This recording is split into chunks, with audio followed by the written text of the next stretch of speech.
Yippee!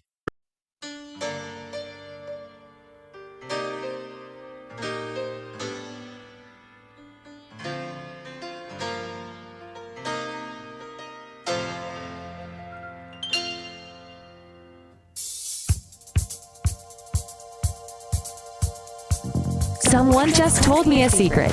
You're watching After Tonight. Oh, hello, everybody. Welcome to another edition of After Tonight. My name is Tommy. I'm so happy to be the host here and to be talking to you. I just wanted to say, I don't ever plan on going broke. Put that on my Maybach. I mean, we are here tonight in 2025 for a brand new show. Thank you so much for joining us. It is going to be an absolutely splendid night tonight. So many things to talk about, so many people to talk about and to do and to gossip about. I mean, it couldn't even, podcasting is just the beginning of what I've been looking into this week. Everybody committed crimes from Tom Papa on down. Everybody doing things that shouldn't be allowed, should be frowned upon. And in fact, I was even on a podcast this week or last week, or it premiered. I don't even know anymore. My life is a whirlwind of podcasting opportunities. So far, one invitation, one appearance, one total meltdown of a show. I got to get into that real quick. But it would be stupid to start the show without my co-host. You guys know him. Hopefully, you can at least tolerate him. I know I can't. It's Mark. Mark, are you there? Mark, welcome to the program. How you doing, Mark?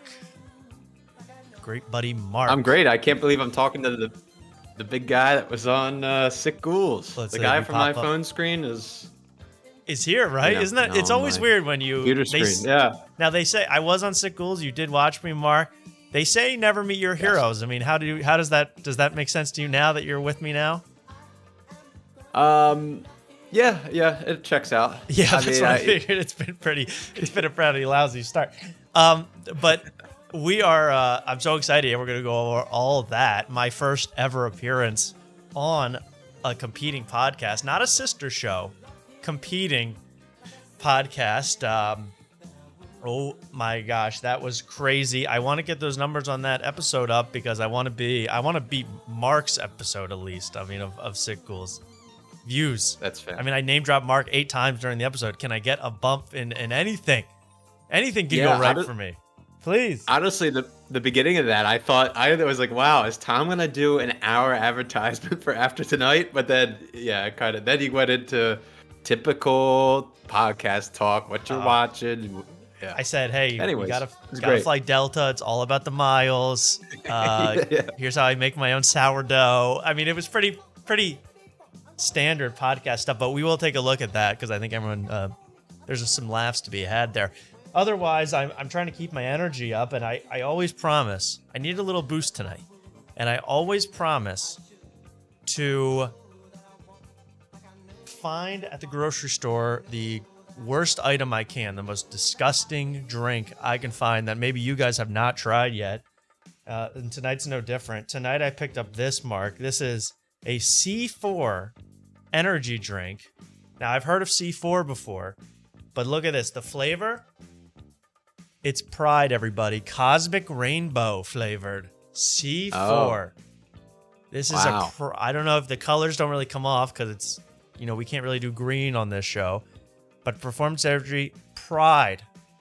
So this is kind of, ever since RFK Jr. is getting rid of poppers, these are pretty much the next best thing to poppers in the gay community. The gay C4 Cosmic Rainbow. I'm going to try it now. Mark, have you ever had one of these energy drinks? No, I've never had C4, but my buddy always drinks the C4 Starburst one. So have you had that one?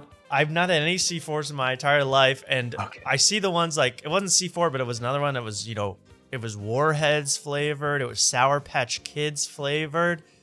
The ones that are I really want to get into the ones like your buddy, the ones that are advertised to 9-year-olds specifically. The Starburst, the kiddie flavors of 300 milligrams of caffeine. That's what I want to get into tonight.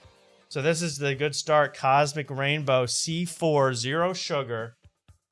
It's energy you can feel in your butt. Here we go.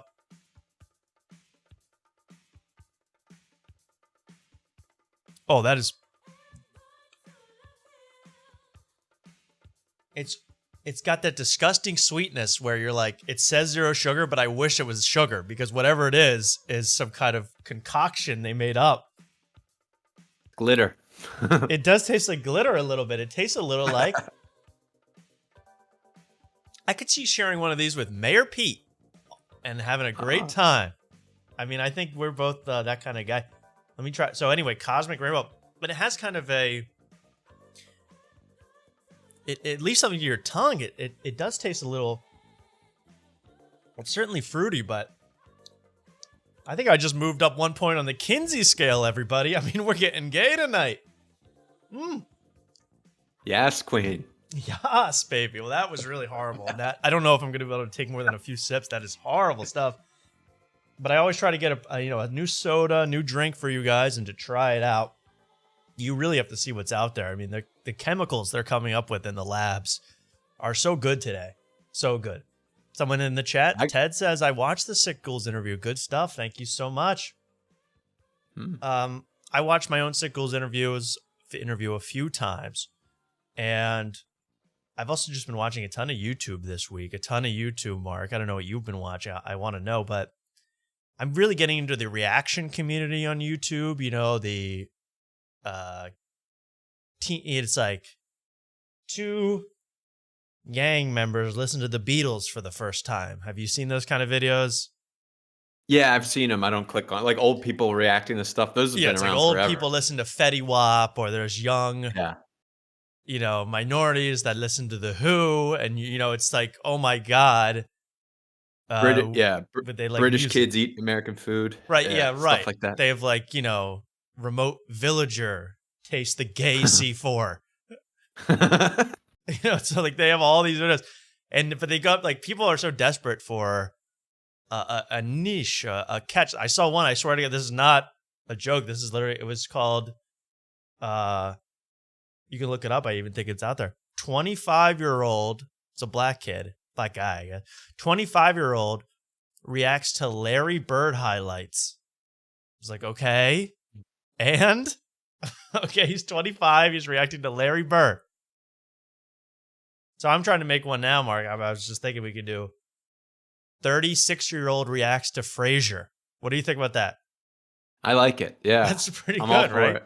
36-year-old reacts to Frasier. You were excellent in the Sick Ghouls. Multiple people saying great performance. Thank you so much. The one thing I will say about the Sick Ghouls is that they have not put up a reel of my interview yet. Have you noticed that, Mark? Yeah, no clips. Where the hell are the clips? How are they going to get the views? Where the hell are the clips? I mean, was it that bad that there were no viral moments? I thought I was full of viral moments. Yeah, I was LOLing a bunch, man. Thank you, Mark. Thank you so much. Were you LOLing as in laughing, or were you locking down on laughter? Oh, yeah, that's it. Well, I was LOLing, and then I was LOLing laughing out loud so loudly that somebody banged on my apartment wall. So then it was a lockdown. It was a lockdown. So it was a quarantine on comedy. Black people reacting to white things is a big business, and a little bit of vice versa. Everyone likes little cross-cultural things.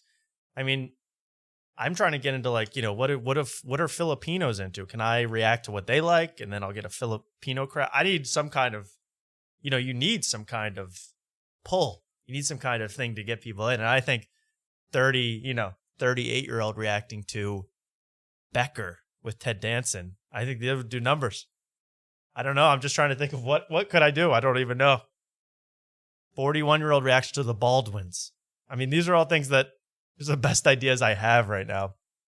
But I do sometimes I either watch the black people reacting to classic rock, the Dire Straits or something, Mark. And that's usually pretty entertaining.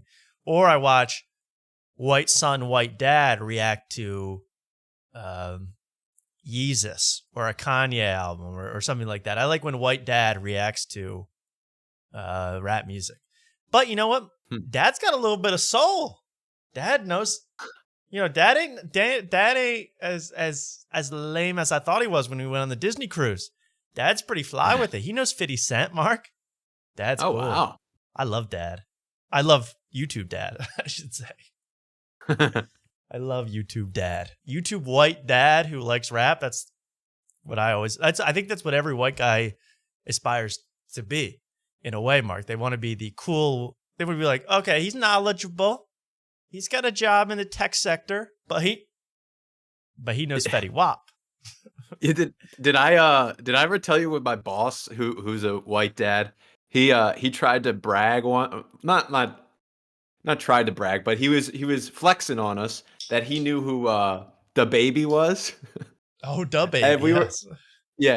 and then we were driving on our way to this like public meeting. Yeah. And he was feeling good because he knew who the baby was on the radio and all that stuff. And then it got a little to his head. He was showing somebody how to use a QR code on one of our poster boards. And he's like, oh, you can actually bookmark this. And then you can refer to it later. And he was like, oh, how do you bookmark it? And then my boss was like, yeah, let me show you. And he went to bookmark it. And he said that he pulled up the whole thing. It was all porn. So wow. That's what you get for trying to flex. He thought he was that cool. And it was. Yeah. The baby doesn't translate to being tech savvy too.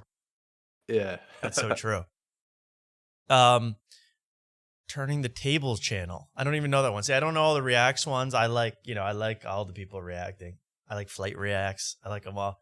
Also, we're about to hit, Mark, 400 subscribers on the YouTube, Mark. Is that pretty exciting, right? We're at 399 tonight. That is crazy because I went back and I watched like an old episode and we literally the hashtag we were using was Highway to 96. So I was just thinking about that today too, Mark. We had the hashtag the 96 challenge. I had a dream one night that we hit 96 subscribers on YouTube. And so we made it, that was manifesting. Now we're hoping to get to 400. We'd love to get to it tonight. Please, if you're liking the show, subscribe, like it, invite your white dad to also watch and subscribe. Thank you so much. Or black teen, whatever you have at home and available close by. I would like to just show the Sick Ghouls because I was on it. Yeah, Tom, yeah, Mark. Do you realize who's in the waiting room? No, I have no idea. Luke and Hypno are waiting to call in. Jeez, good Lord, what a night. We're getting inundated. Well, I might as well bring Luke in tonight, right now, because Luke is a part of what I wanted to talk about. Luke, are you here? I'm here. Luke, welcome to After Tonight. Welcome. We're so glad to have you. Were you and Hypno chatting it up back there in the waiting room?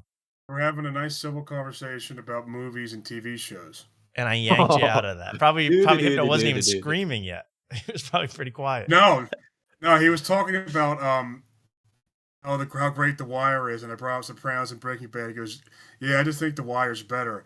And I was like, "Yeah, okay," but of course you think that's better than Sopranos and Breaking Bad. So another strike against him. I mean, we got to admit we don't know what's going on, but I wanted to talk really quickly, Luke, about my appearance on Sick Ghouls, your show, if you don't mind. Yes. Don't mind. I was on. I watched this whole thing. I thought it came out decently. I realized while I was doing it, we hit 400. Congratulations! Oh, wow. I mean, congratulations! If we hit 400, I'm not even gonna look. I just believe you. Thank you so much. Do I have anything to play for that? Yeah, sound effect, something. Thank you for hitting 400. No, really, it's that is huge. That is huge for us. 400, and then what's next? 405. I mean, we're on the road to huge numbers in the future. Thank you so much, guys, for supporting the show recently. It really does mean a lot. No jokes. I don't have like a celebratory noise, but I do want to say thank you so much. And that's that Sick Ghouls bump you got there. That was a Sick Ghouls bump. See, this gonna feel like the end of the world to a lot of you fuck niggas. Yeah, a lot of you, what's are a little worried when we hit 400 out there. I know some people a little nervous out there. We're growing. So thank you so much. 400 subscribers. And I hope you guys aren't doing the troll thing where we hit 400 and it's back to 398. Then I got to make some bots. Thank you so much for doing that and helping us out. And let's continue on the rise. And that's all I'll say about that. Sick Ghouls. I was on this show. I suggest everybody watch this. If you're watching right now, you got to check out the Ghouls. This is the three of us. Someone in the comments pointed out exactly what I was thinking in this episode, which is that why is Tommy so damn small? I think a lot of people were wondering that. Is it a trick of the camera? Have I magnified myself on this show 2-3 times to make you think I'm not this tiny? Well, we're dealing with a few things here, and I do want to point this out. I'm not going to get super defensive height-wise. Okay, Mark? I'm not going to try. You could tell by the perspective, I am behind the hosts of the show, Luke and Otis, which shrinks me down, right? It's like the ceiling fan adds 10 pounds. As you know. Absolutely, yeah. I was actually, my head was sometimes grazing that ceiling fan, but you can't tell with this angle. And then Luke is just a big, tall hunk of man. So that's another. How tall are you, Luke? 6'9"? 6'6". 6'6". He is literally 6'6". Otis 6'5.5" or so. No, Otis is not that big, but Otis is a nice size. And then me. Hey yo. Yo. I didn't see no meat print that night, but you guys were looking good. Okay. But there I am in the back. You see, now people are going to say, hey, I look short, but I fit pretty normally into that chair right there. No real issues. No, Luke offered me a phone book. I declined. And so I'm sitting here. I thought I was just shrunken a little. I think anybody who's in the back of the shot will be shrunk. Was that on purpose, Luke, or? I think that's just depth perception because they have. Yeah. Me and O's are a little bit more forward than you are. You just can't tell, I guess. But I'm saying is that you've had Jay Yoder on, you've had other men of size on, and is that on purpose? That's a good point. Well, it actually gradually got smaller since we got Yoder. So we got Yoder. I see. And we got Rob. Right. Then we have John Keller, who I think is smaller than you. Then we have you. Then we usually had Dan Callahan on. And he's a little bit taller than you. So he's like Philly. He's Philly suburban comedy royalty. Dan Callahan. Oh, he's more of a Jersey guy, I think. But he's a soul joler. I mean, he's everything.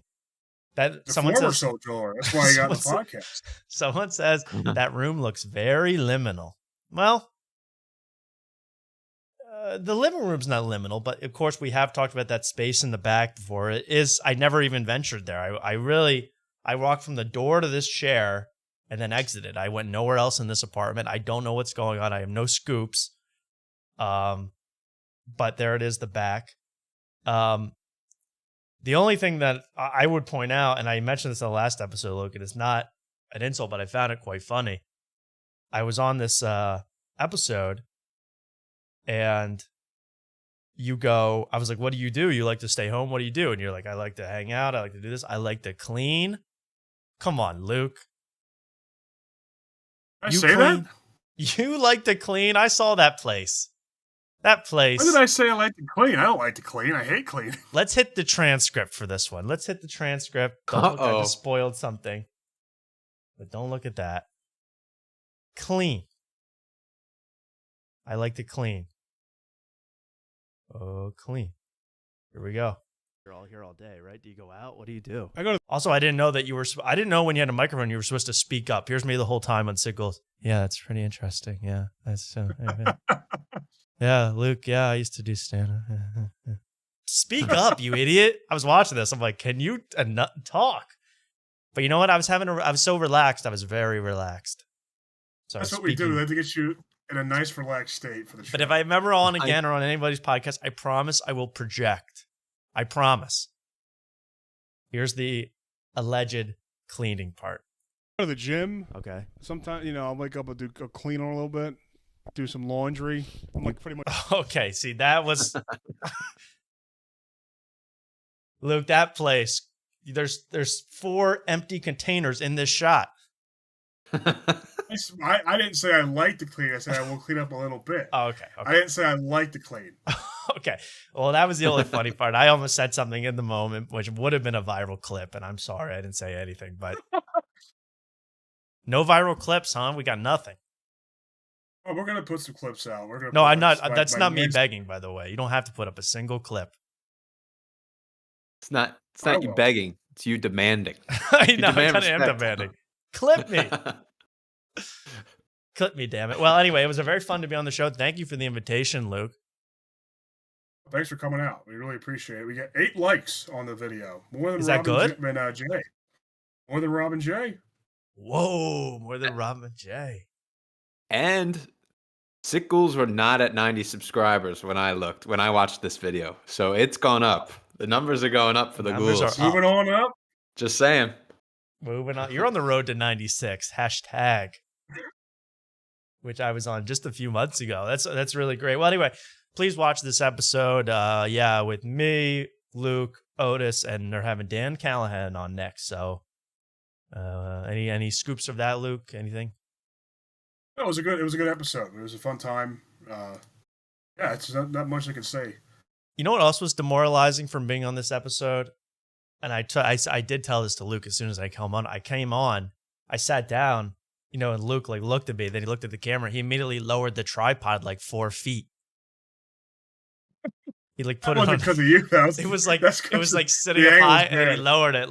You should have seen the amount. I've never seen a leg go down that much on the tripod. He lowered it to the floor to get me in frame. It was crazy. So I did feel small. In the Ghouls, but I got a big heart, and that's that. It was a big show. Big show. Thank you for having me on, and that's really all. Unless you have anything else to say, Luke, I'm not. I enjoyed my time here.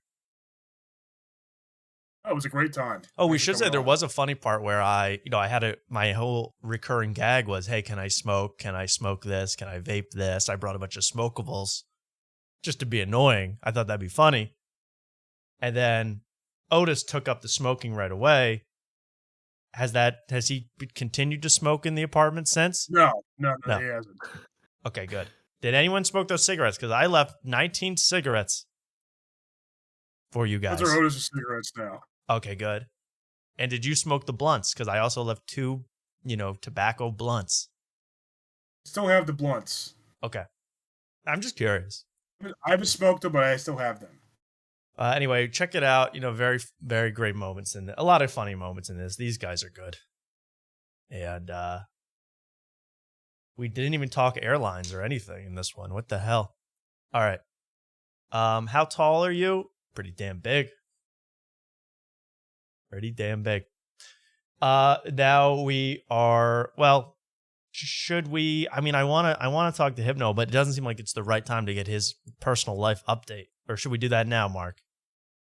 Well, I can I ask you a question first? Yeah. And then maybe we'll go from there. Okay. Okay. So as talked about on last episode, I went to the my gosh. Yes, we should talk bottle about that. signing. Look at that. Now here's what now it's signed by both Tom and Bert. And show that to the camera. People want to see that. That is Poor Osos. This is the Poor Osos. That is literally 2 bears. This is Tom's signature. A little lag. This is here. Bert's signature. Oh my gosh. Okay. Did you watch them sign that bottle, or was that pre-signed? Pre-signed. Ooh. Yeah. So did I could get into the whole touch it? But yeah, well, it does look like a Sharpie, but of course, so the machines are pretty good these days. What happened? Because first of all, let's just show this, Mark. I want you to tell me all about that bottle, but let's look at this. This is you last Wednesday with the Bears. Both Bears, on my Instagram story to promote this tonight's show, I put a black bar over Bert Kreischer said, I said, guess who? You guys will never guess who this is if you can't see his face. It's Bert looking. How was this? And how did they smell? How did they look? I was going to ask that too. How do he smell? Yeah, I think we were all wondering that. So I got 4 pictures with these guys, and the one I sent you is with with Tom still kind of responding to my question. Yeah, this is so funny. We haven't even talked about this, Mark. You went up. This is a meet and greet, so you got a picture with these guys. Please tell the audience what question you asked Bert and Tom when you got up. Tell us about it. Tell the whole thing. Yeah. Okay, so I walk into it's a giant liquor store, and you buy the bottle first, and then you go to the back with a receipt. Okay. And you stood in line, and now I'm in line with a bunch of like middle-aged dudes all by themselves. A couple of them had girlfriends with them. Right. I felt really, really like a loser, honestly. Right. Okay, well, fair.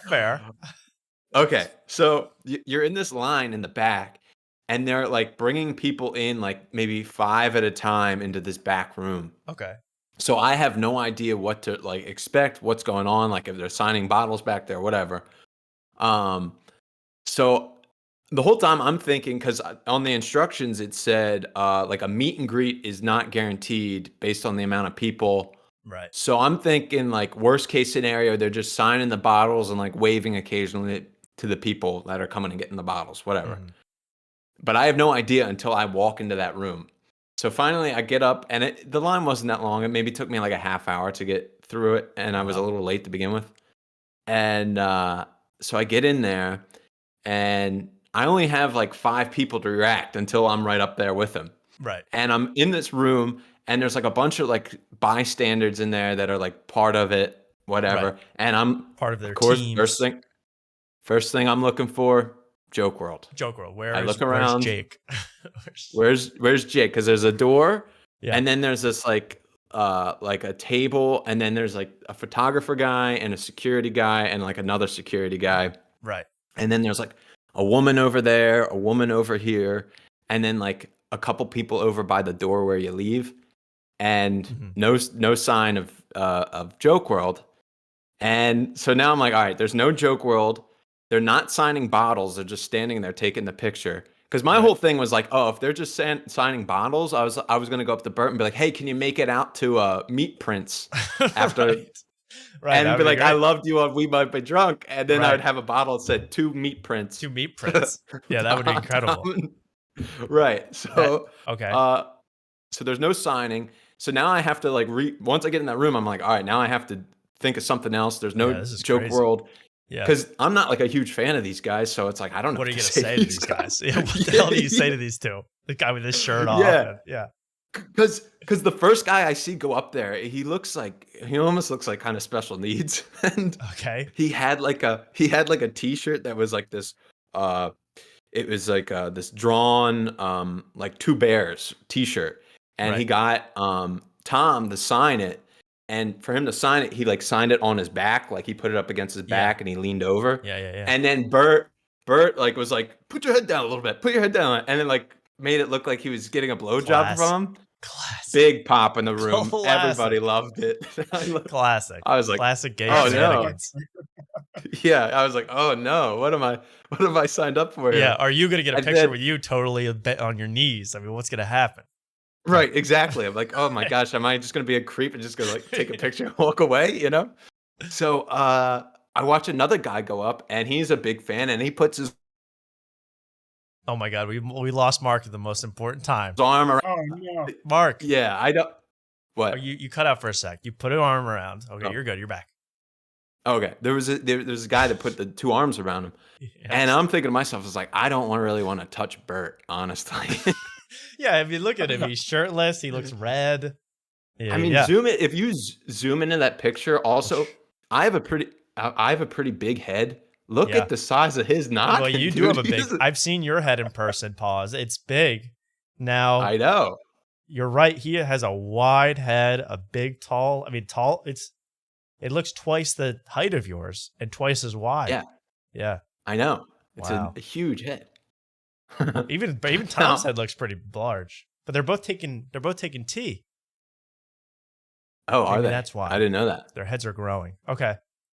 Yeah, you didn't. Okay, You anyways. didn't think Bert Kreischer needed tea? Of course he needs tea. Look at him. All right, continue, please. Okay, so you're next to them now. So now I'm next up, and you have to hand him the phone. Which that was another thing. I wish I recorded like what I said to him because that would have been much better than the question. I'm just gonna preface this by this picture. is the Mark's question to Tom and Bert. He gets one chance to ask. He asked the funniest. No one told him to do this. You asked the funniest question. I need to go ahead. So I go up. I make eye contact with Tom. That's a Mac tactic. Right. I make eye contact with Tom, and I go, "Hey, nice to meet you." I shook his hand. I go, "Is Joke World here?" There we go. Swamp Izzo! Now I think that's the funniest question to ask Tom Segura in the world. Where's Joke World? Is Joke World? It gets better. It gets better because he goes.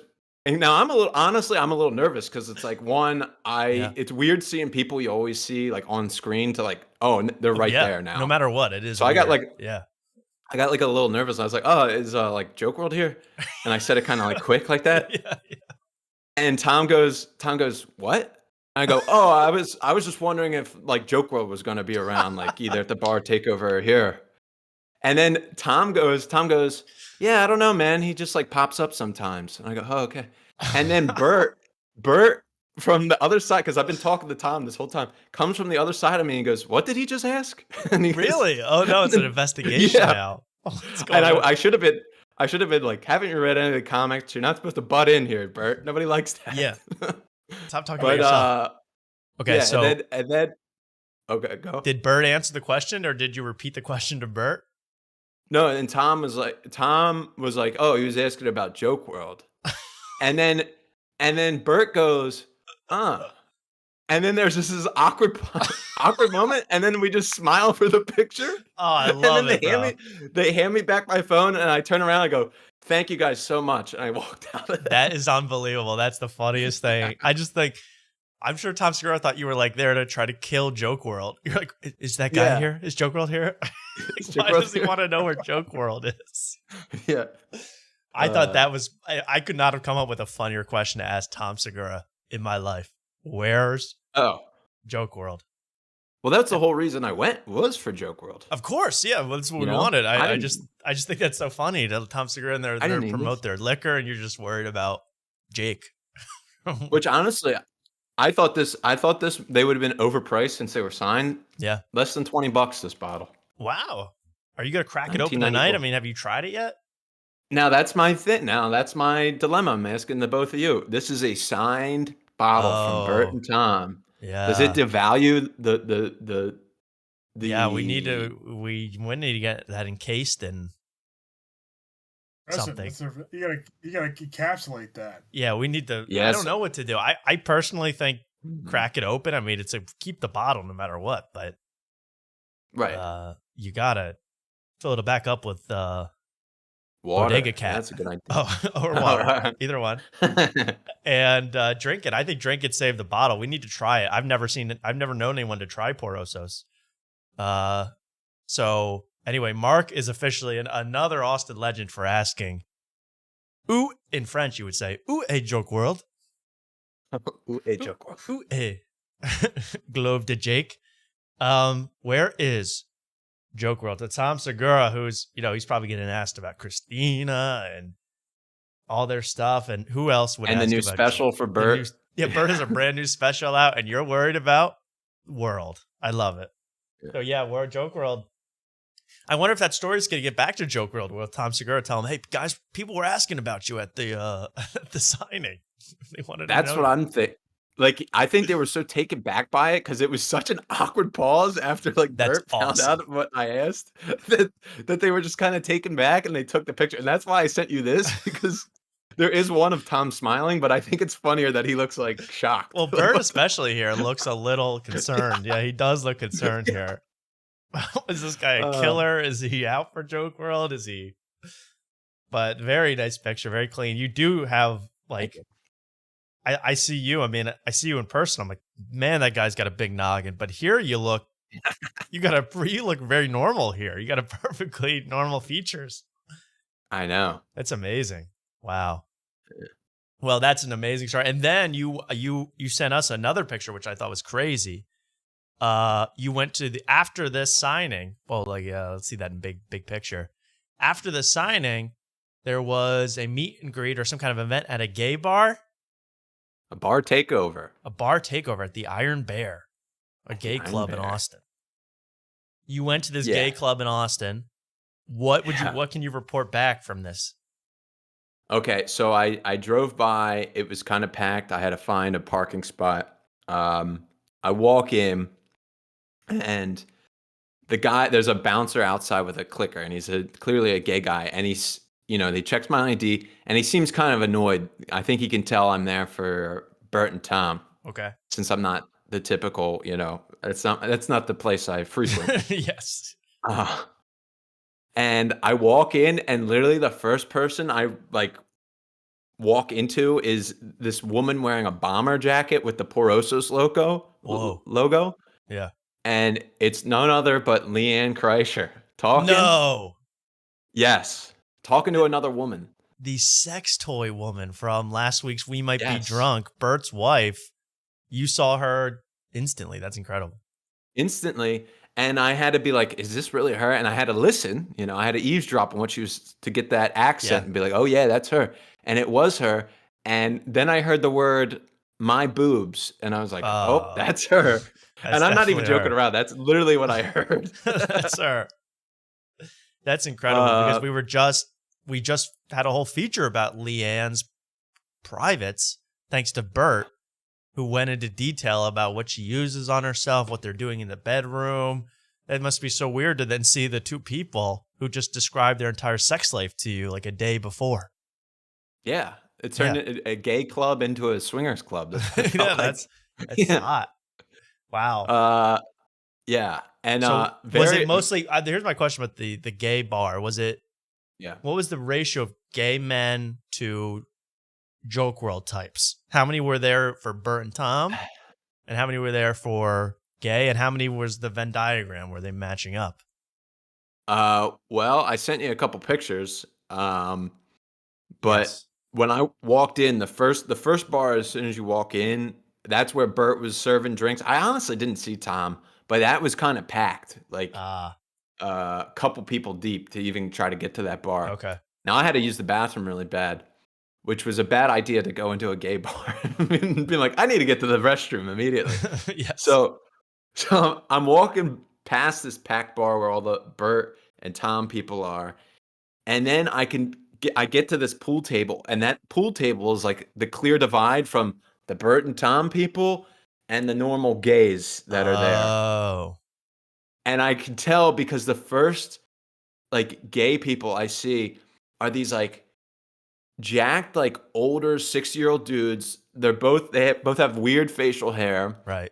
And they're both wearing jorts, and they're holding each other prom style. And I was like, oh my God. I mean, I don't even.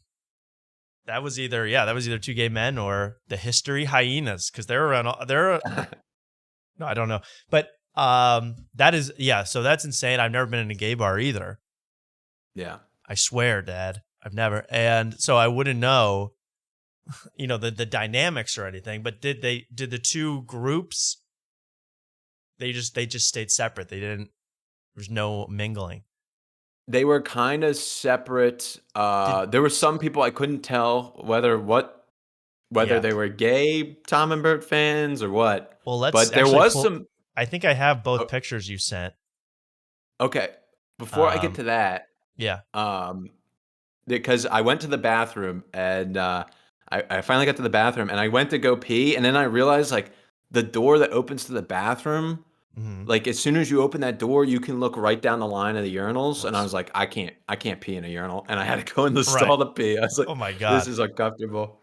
And then I'm walking back, and it's packed. And now this is where there was a little clash between the gays and the Tom and Bert people, because as I was walking, right before I took this picture that you're about to show. Yes. I overheard this gay guy trying to sneak by everybody. He's like, what is going on in here? Yes. Very Classic. funny, but I didn't see Joke World Classic. there, and then I took this picture before I got out of there because it just summed up the whole night. Well, here was you had to, and this is I think this is the first picture. This was a good game actually. We can play with the chat here. You can play along at home. I guess this is called. What is this called? You had a name for this game.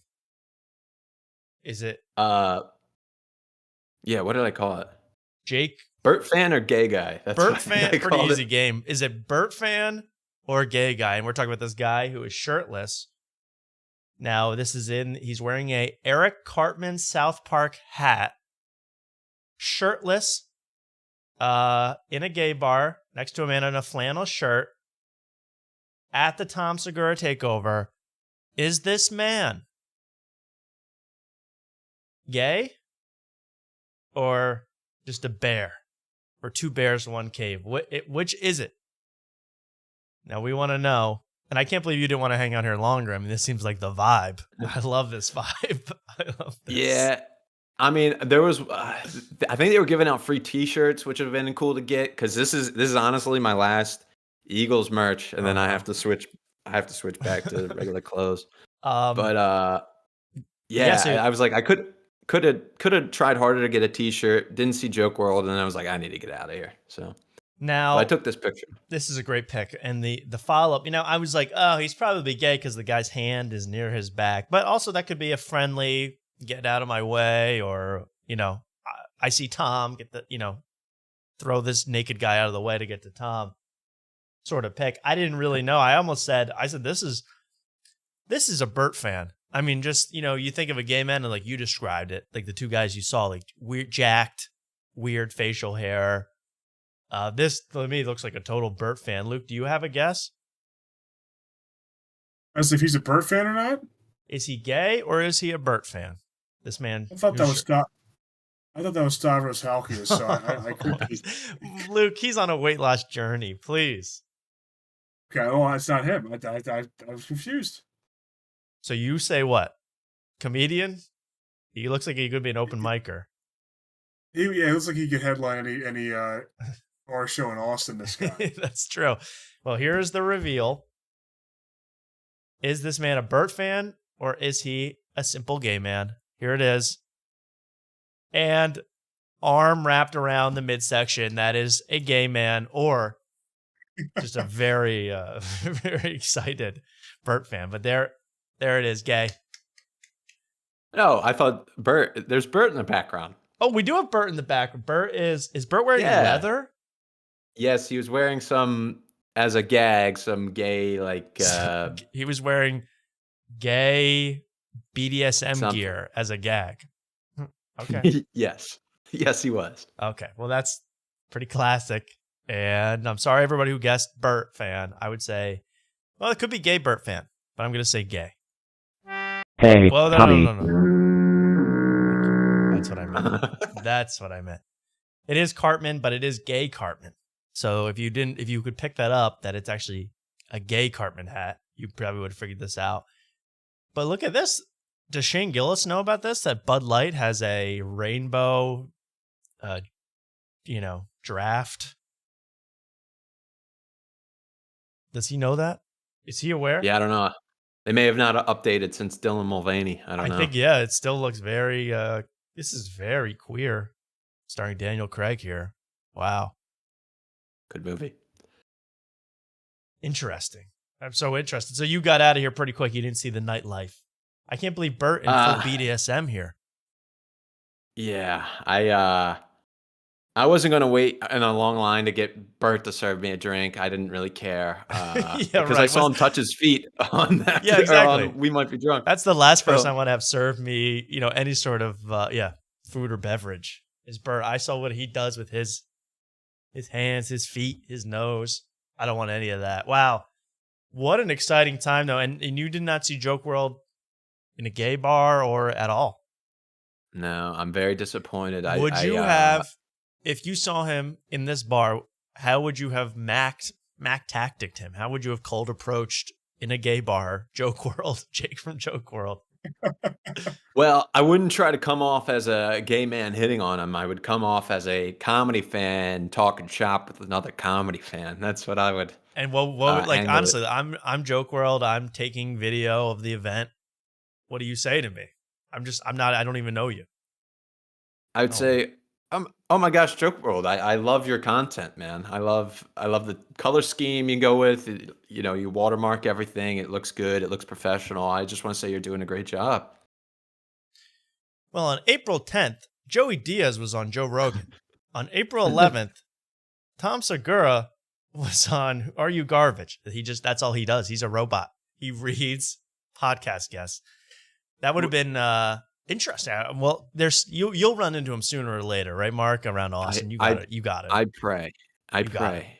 There's no. I hope all this Lenting fasting is going to pay off, and I will get Joke World at the end of 40 days. I don't know. God should reward you with a Joke World sighting. I think, this is like Job here. We're trying to get Joke Yeah. World. Also, here was the other thing that it was a slight dilemma on my part was if I did run into Joke World and I did start talking shop and I did try to get him on after tonight, we have a live episode calling Joke World cruel or something, whatever. Oh, I think he's going to crooked. see that. Yeah, he's crooked. Crooked, yeah.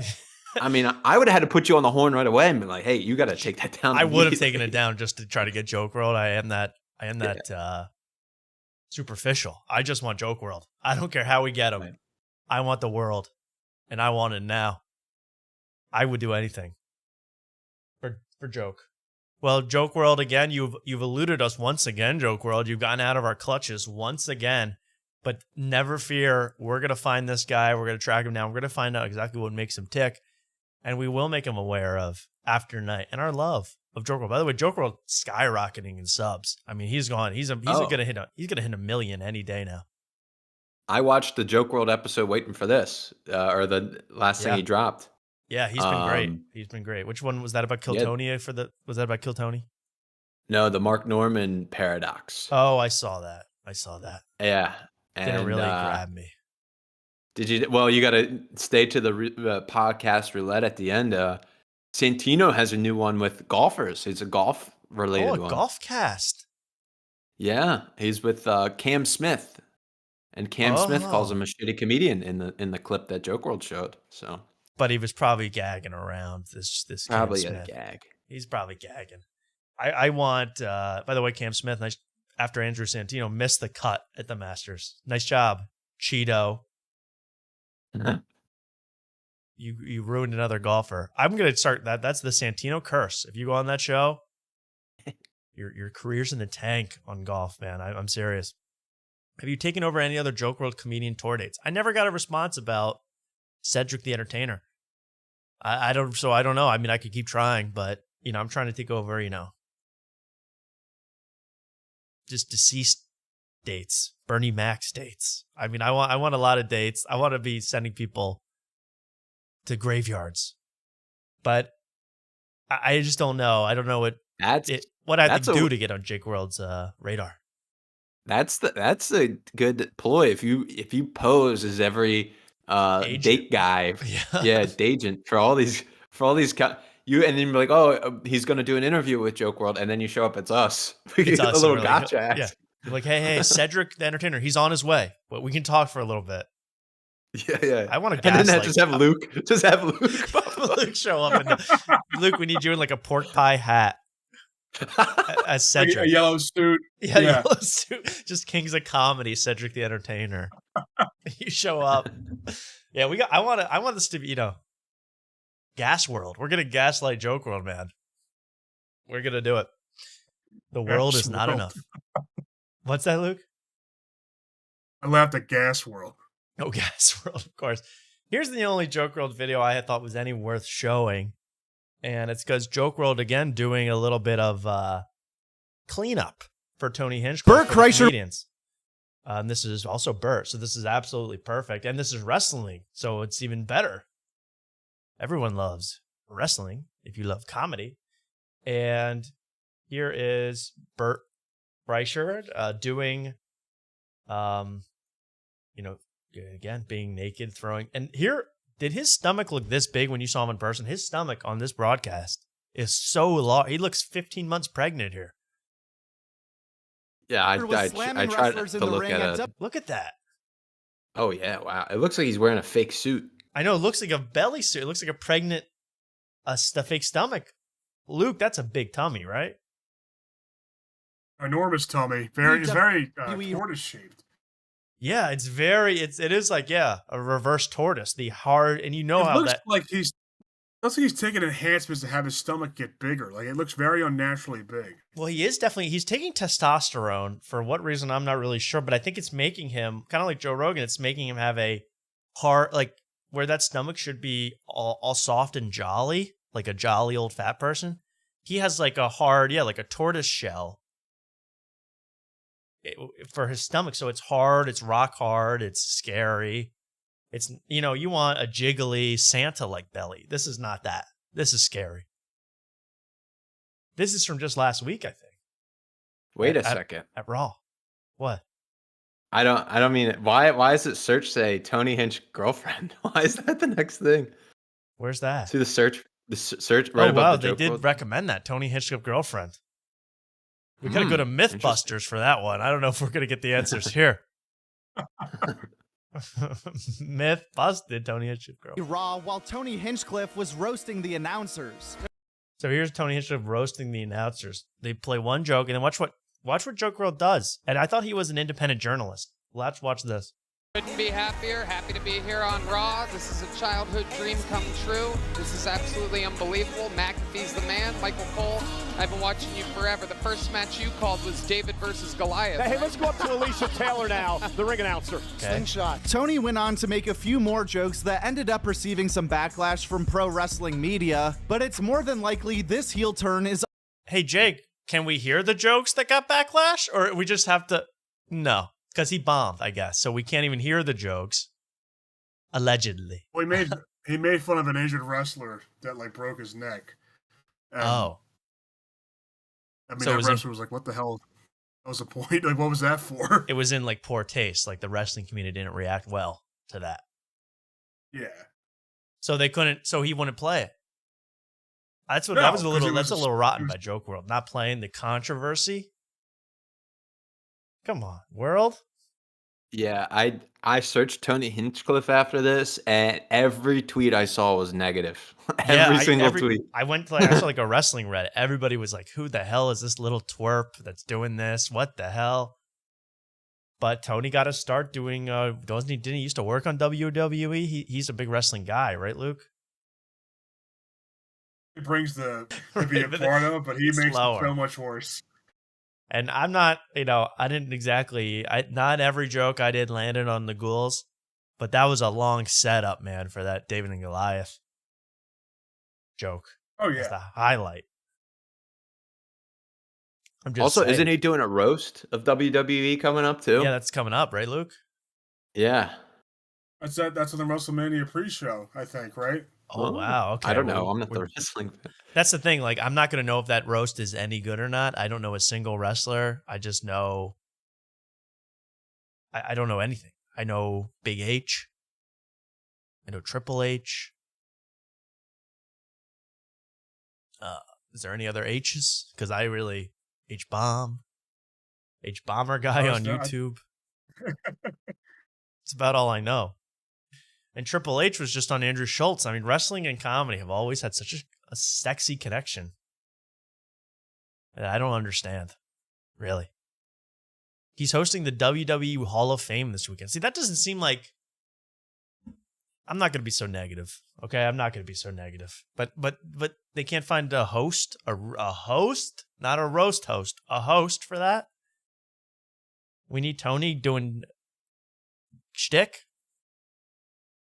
I don't know. Yeah, I guess because they're getting paid so much. They merged with TKO, so now the WWE really wants more celebrity involvement. So as you can tell, they're scraping the bottom of the barrel with Tony Hinchcliffe. They're really desperate for celebrities. And I didn't even know this, but Raw or WWE's on Netflix, right? So it's all yes, it's all synergy because now Tony's part of Netflix.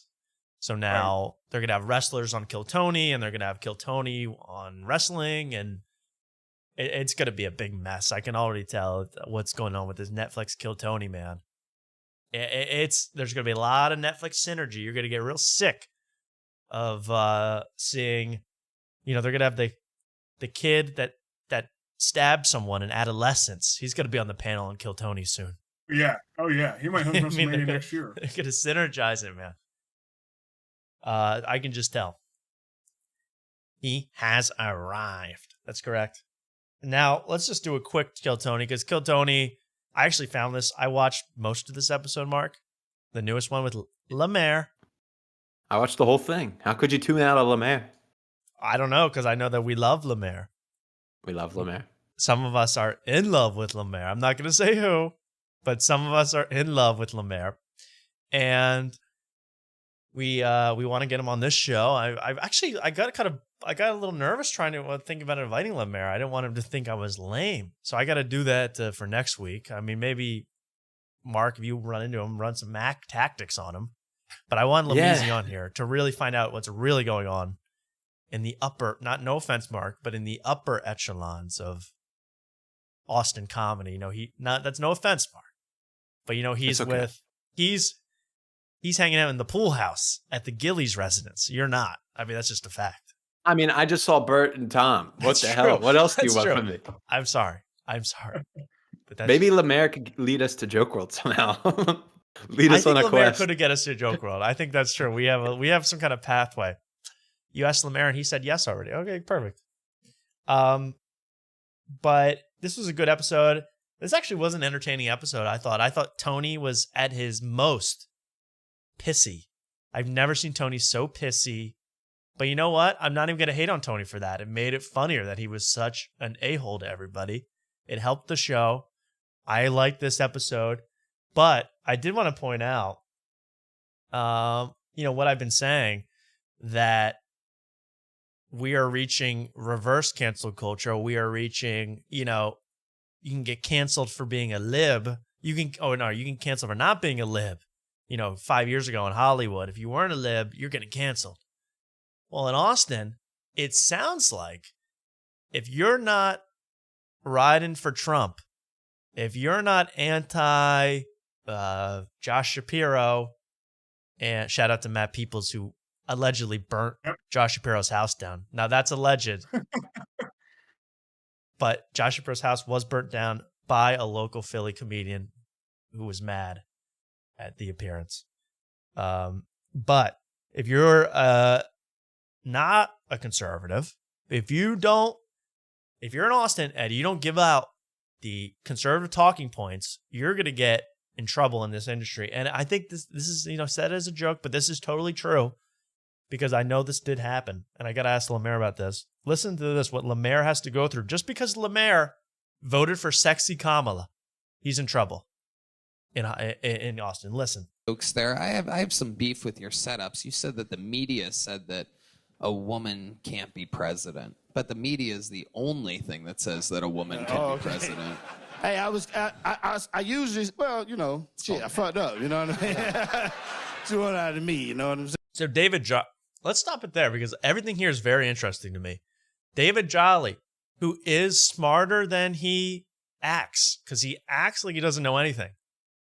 But this guy's pretty shrewd. And he said that, the media says you can't have a woman be president, probably because he's on Twitter all day seeing people shit talk women on Twitter. So he goes, oh, they say that. And then Tony's like, actually, journalists are the only people that say that a woman can be president. And David Jolly gives in. He has to pretend to be dumb. He's like, oh, you know what? My bad, actually. That's true. Stand up for yourself, Jolly. I also know that you are acting dumb to get on Tony's good side. And I'm worried for you. But watch this with Lemaire. Usually, I fucked up, you know what I mean? Too out of me, you know what I'm saying? Rolls right over. The media, the people. I'd vote for a woman. Yeah, no shit. You're a liberal pussy, Lemaire. We've had this talk before. We've gotten into awkward talks in the green room. I told you to stop before Rogan can walk back in. It was good. I want you to work in this city, Lemaire. Try to save you. So Rogan, oh, my God. So Rogan's right wing now? Completely right wing. Rogan is like I'm not saying this. Don't clip this out of context. Rogan is like Hitler and Tony is like Joseph Goebbels, because if you say anything that's against the party line and Joe Rogan's within earshot, you'll be sent out to a Siberian camp. You'll be sent out to do comedy in San Antonio for the rest of your life, because you'll be run out of town by Joe Rogan if he even smells you talking in a way that's not approved. Very tolerant. Yeah, the very tolerant Joe Rogan, who, he just likes to listen to all sides. You better shut the fuck up, because you're talking about Kamala. If Joe Rogan hears you saying anything, I know Tony's he's only a quarter joking here. He does mean that. He thinks Lemaire, if Lemaire talks, anti-Trump in the green room and Joe Rogan's within earshot, I guarantee you Lemaire's off book. It will be booked much less. I can guarantee that. Mark, you agree? We'll have to ask him, right? We'll have to ask him. I do want to ask him about that, because I think Lemaire, say whatever you want about Lemaire. We love Lemaire. But he is an honest guy. He sticks to his guns, and he is a genuine guy. So they're trying to change who he is. They're trying to make him into same with David Jolly. I don't think David Jolly believes all this right-wing stuff, but he has to do it. He feels like he has to. I'm telling you guys, there's another way. You can go on a socialist talk show such as this, and we'll let you speak. We'll let you give your opinions. Lemaire, I'm giving you 45 minutes to be as pro-Kamala as you want. I won't interrupt. Send that to Lemaire. But I do think he is being silenced, and any voice that is anti-Trump in Austin is being silenced. It is targeted with Tony, but otherwise do you ever get that feeling, Mark? Like if anyone says anything that's not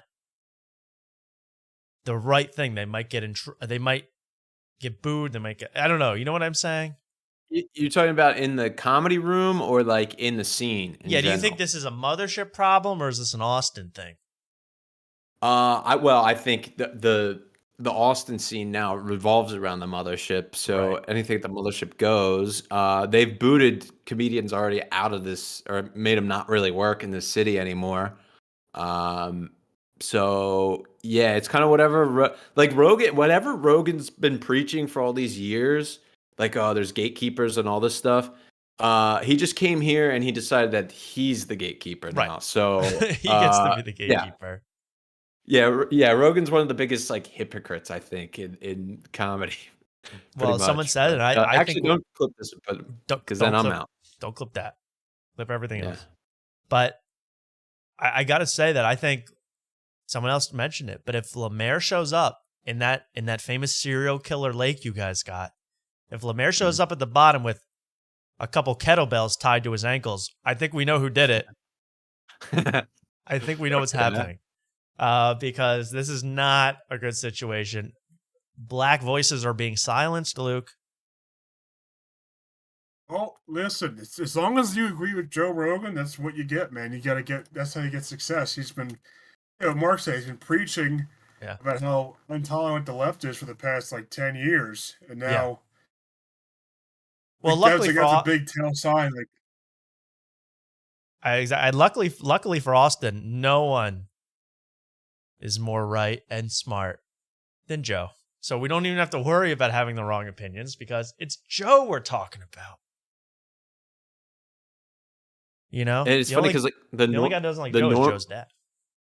The normal Austin people hate Joe Rogan. I've seen in Austin's Reddit, because Austin is has the biggest Reddit community in the whole country. They're like, hey, I want to watch live comedy, but I don't want any of this Rogan sphere stuff. Right. And they're naming clubs that oh, this has, this is a safe space. And I read that article. That's insane, because I read that article about how they're doing an anti-Kill Tony. They're doing a comedy show that's anti-Kill Tony, but it's the Kill Tony format in Austin. And as much as I want to support that, they made it it was we're against fascism here in this show. No fascist voice. They made Kill Tony sound cool again. So I'm I can't even support this other show, because they were being way too wimp. That's the problem. You got to find a nice middle ground. Right. It's funny how he was all the time about like moving places for politics. He kept saying, don't move somewhere and vote the same way. Yeah. Like isn't that kind of true of what he did to Austin as a whole? I know Texas is Republican, but Austin's more of a liberal city, and he's moving there, changing the little observation. No, yeah. Well, somebody also told me that they're voting to ban like all the weed stuff here, and it passed like the first phase of it or whatever. So we'll see what happens with that. That should be interesting. If weed gets illegal, I don't know, man. If weed's outlawed, yeah. Now I kind of want to outlaw it. I want hoard to all the outlaw, but gummies. it'll be. I'll hoard all the gummies, and then I'll be an outlaw out here. Get those deltas. Sling those deltas.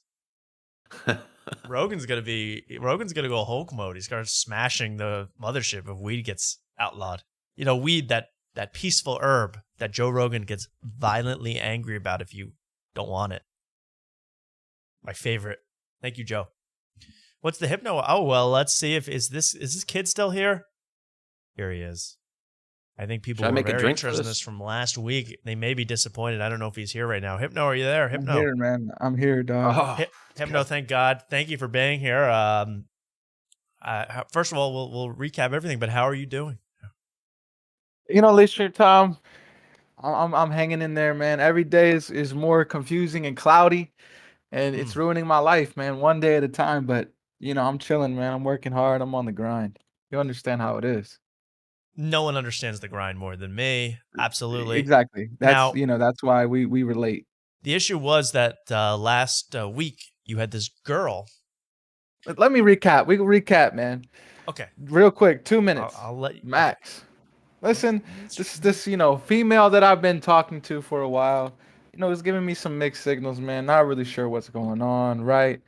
And the last time I left off on the show, she was coming to visit me at my place of work. We work together. You might be like, why would you interact with a coworker in this way? I don't care. I'm going to quit pretty soon anyway. So whatever, right? And I was like curious if this was like an intentional thing that she's coming to see me at lunch or not. And then out the blue, she's like, hey, she texts me like, oh, I can't make it to lunch today with you, yada, yada, yada. And it's just, look, I'm seeing the countdown. 16 seconds, I basically recapped everything, right? Okay, good. Everything's recapped, so I don't really know what to make of the situation. Oh, the recap is over. Okay, we can stop that. Okay. It's over. Now, you had said that you were going to make a real direct move by this Tuesday. She's on vacation. That did not happen. She went on a vacation. 10-day vacation, man. So I can't do anything. Now, was this a family vacation or was this a Bonnie Blue style spring breakers? What kind of vacation do we have? Come on, man. I'm just that's hilarious. This is like, she's going to, the city she went to college in, and then she's going to see her family. But I know what she's doing. It's kind of weird. She's going to a Taekwondo tournament to support her friend. She's not participating. But she's watching it. I just watched White Lotus season 3. You don't want to go to no Taekwondo match with some single girls. Oh no. I don't understand the reference. So remember when they go to the jiu-jitsu fight in White Lotus season 3 and nothing really happens. That's what I'm thinking of right now. But with Valentine, she's going to Taekwondo. She's in a city. She's with her family though. Well, okay. So there's like this friend here that is also from the city she went to college in. They went to different colleges, right? She went to college in Boston. It's a very smart woman. I'm not going to say the school, but if you know, you know. And they're going there doing a little Taekwondo tournament, some shit. She's supporting, and then she's like on the way back down. She's from New York City, so she's like, I'm sitting in New York City, right, with my family, like visiting my friends, some shit. So I can't do anything. Like, I can't be blamed. The opportunity didn't present itself. So you got a hot shawty that went to Harvard, and you can't even talk to her right now. She's out. She's out the That picture. shit pisses me off, dog. I'm telling you, like, I'd be you pissed do too, understand the level of anger that I have, man. The No. late stream Tom. I mean, after the night Tom. My bad. Thank you. Do you understand? If this woman was 2 points higher on the beauty scale, I would have killed myself by now. Right. Oh, Okay, absolutely. that's the No, I only thing understand that keeping me completely. in the game. That's the only Now- thing keeping me in the game. You got to keep yourself humble. I think that that's a shame, but I'm gonna say she's not doing she's not Lily Phillipsing it. The weather's not that As far nice as we in know, Boston. as far as we know. But there's no Instagram story where she's spitting in some guy's mouth. No, or dude, anything. it's weird, bro. Like she hasn't posted anything on her Instagram story. Oh, In fact, no, late stream she's- Tom, that's rough. That's rough. That could be But we rough. don't look into that. That could be rough. We don't but know, late though. stream Tom, That's an unknown. a crazy development. This was Oh, kind of out of left This is field. exciting. This was shocking. One of her most recent Instagram story posts was actually me and her. Whoa. Oh, Whoa, I'm telling you, man, it was me and her. Were you tagged? Tripping. I don't follow her on Instagram. I just stalk her Instagram page. Yeah, okay, this is getting weird. Okay. What is going on? Okay, Wait. no, listen. Wait a yo. second. Listen. I don't use Instagram that much, right? But Okay. she's like in my recommended feed all the time because you're I follow. creeping. No, your freaking because a bookmark lot of my where your friends that I feed. follow also follow her, but I never followed her. I just didn't ask. It's not that I don't want to. I just the conversation never came up about Instagram. But it's a public profile. Why don't you just follow? Yeah, it's a public profile. Because I don't want to interact with her right now. I'm Mac tacticing it. Oh, right up, now. I The understand. point is to Okay, not okay. interact with I her. would say right now, yeah, But- stay away. But but she you had know- you and her were in a story together. We were in a story, man. Just the two of you. Mark Wellborn, I know you're gonna say she can see that I viewed her story. Yeah, But my yeah. Instagram profile is private. Doesn't there matter. That doesn't work like that. It's okay, man. It's okay. Don't worry about it too much. Okay, so you saw her and so she's reminiscing about you on this trip. Dude, I don't know, man. I don't know what the fuck's going on, dog. I would say I don't know what to make of it. I still think you're in great shape. Of course, Bex Rock. I know she can see that I viewed her story, but it's not immediately obvious. It is pretty immediately obvious who I am if you really scroll through. But I don't know. Don't look too deep into that. I don't think that's harmless. Well, So what's the picture of? If I'm the story of you two, It was so there's this statue at the place we work at, right, of a frog who's pondering, right? It's like a frog sitting on a bench pondering. yeah, I know that. And there was a picture. It was a picture of me and her sitting next to this frog, posing. Oh. Just the two of you. So you two. That's what I'm saying, man. It's that's trippy. That's weird. That's Dude, weird. Something good. This is getting hot, man. I can sense the tension. Bex Okay, Rock, but just follow her. I can't interact with her, man. I can't interact with her. I agree Totally, right you already now. Stalk her. I'd rather like stalk her, man. I got to admit that I like the stalking angle right now. I think you got to do this until she's back, and then maybe date into following her. Exactly. That's what I'm saying. Yeah. But I agree. Listen, You don't want to give her more attention. If she's give her more attention. If she's shutting you down, why give her more attention by giving her a follow? Exactly. I agree. The with follow you is there. gonna pop up. The follow is gonna pop up. Then she's gonna follow me back. It's gonna be a whole thing. I might as well just text her at that point, and we're not doing that. Okay. Well, what is your handle so people here can follow you? I'm not answering that question. I'm also not gonna answer what her handle is. I didn't know if you wanted to promote. How obvious is it yours, your profile to your name? Is it it's like initials? It's initials. Or- It's initials. It's not my name. You could do some detective work. You could definitely. Is there a picture of you on the profile picture? The profile picture is not me, no. But if you followed my page, then there's pictures of me. Yeah. What is your profile picture? But you're Kobe private. Bryant? I'm you private. Like a hip hop. Who do you got? Man, it's not, man. It's a picture I took of. I'm not answering actually. I feel like someone could find this. Someone has already me out, found man. it. I guarantee. Yeah, I'm not answering. Someone's already found out everything. But I was about to say I'm not answering. I feel like here's your move. Here's your specific move. I picture. think you got to move now. And you got to. I agree. Wait till she comes back. You got to wait till in person. You know, because then if you're texting her now, setting it up, following her, you're too interested. That's goofy. You're way too interested, man, and it's clearly not. You know, it's a little bit dubious right now. When is she coming back from Dubai or wherever she is? And apparently, what's today? 15th? Monday. Next Monday. Okay. Will you be able to ask her up before next week's show? I mean, we're waiting another week here. It's totally like it's weird, man. It's a weird situation. Okay, I agree. The Mac tactic play is to not, don't continue. I've already asked her out, right? And she was like, "I'm busy this month." Okay, I understand. There's no point asking her right now because nothing can happen. You're chill. You're going. Shawty will wait till May. Shawty will wait till May, man. Like you can wait. Saying. But Lexington Tom, I figured out something else too, man. So we were tripping about, maybe she's blowing me off nicely, right? But a mutual female friend of mine, they usually go out to brunch like once a month, right? And recap their lives. It's like a little girly thing. She also canceled that with this woman. So I think this is legit, man. Like this is not like this ain't a you're blowing me off type of situation. So she got a little sisterhood of the traveling pants going. Traveling. So it seems, man. So it seems.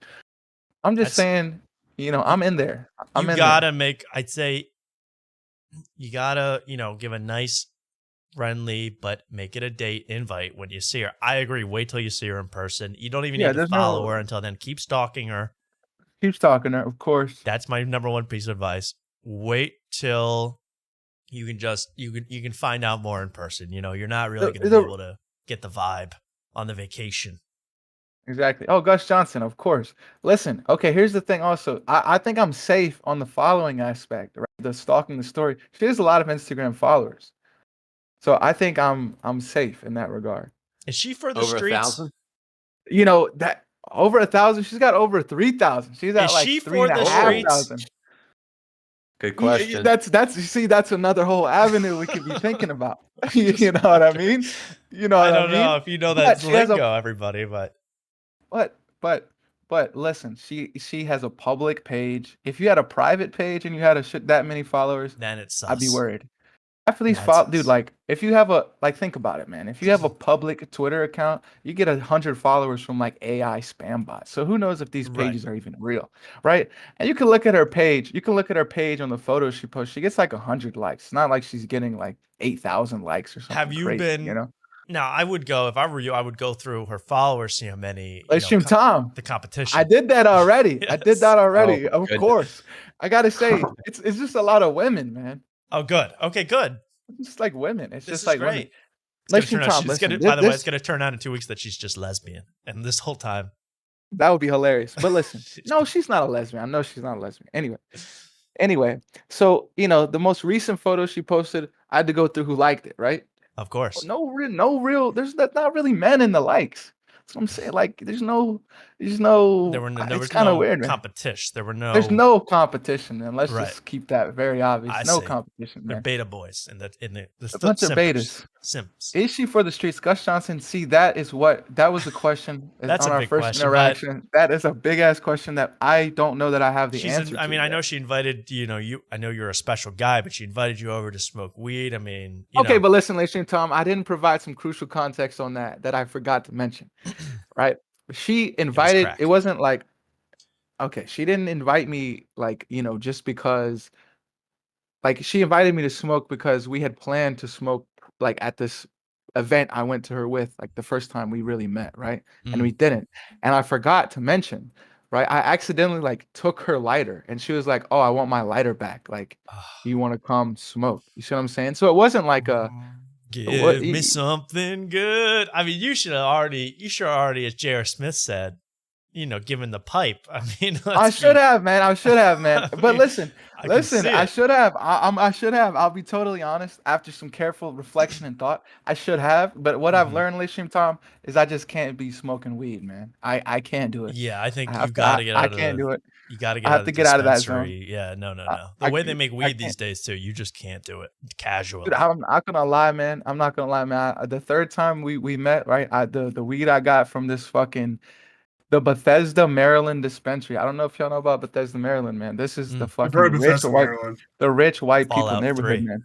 Dude, I started smoking that shit, man. 2 hits, Dave my Chappelle. face is like on fire, man. Like this shit is some like strong ass weed, man. It's fucking me up. But anyway, they make weed nasty these days. They don't make it for it's casual Bob Marley listeners like you and me.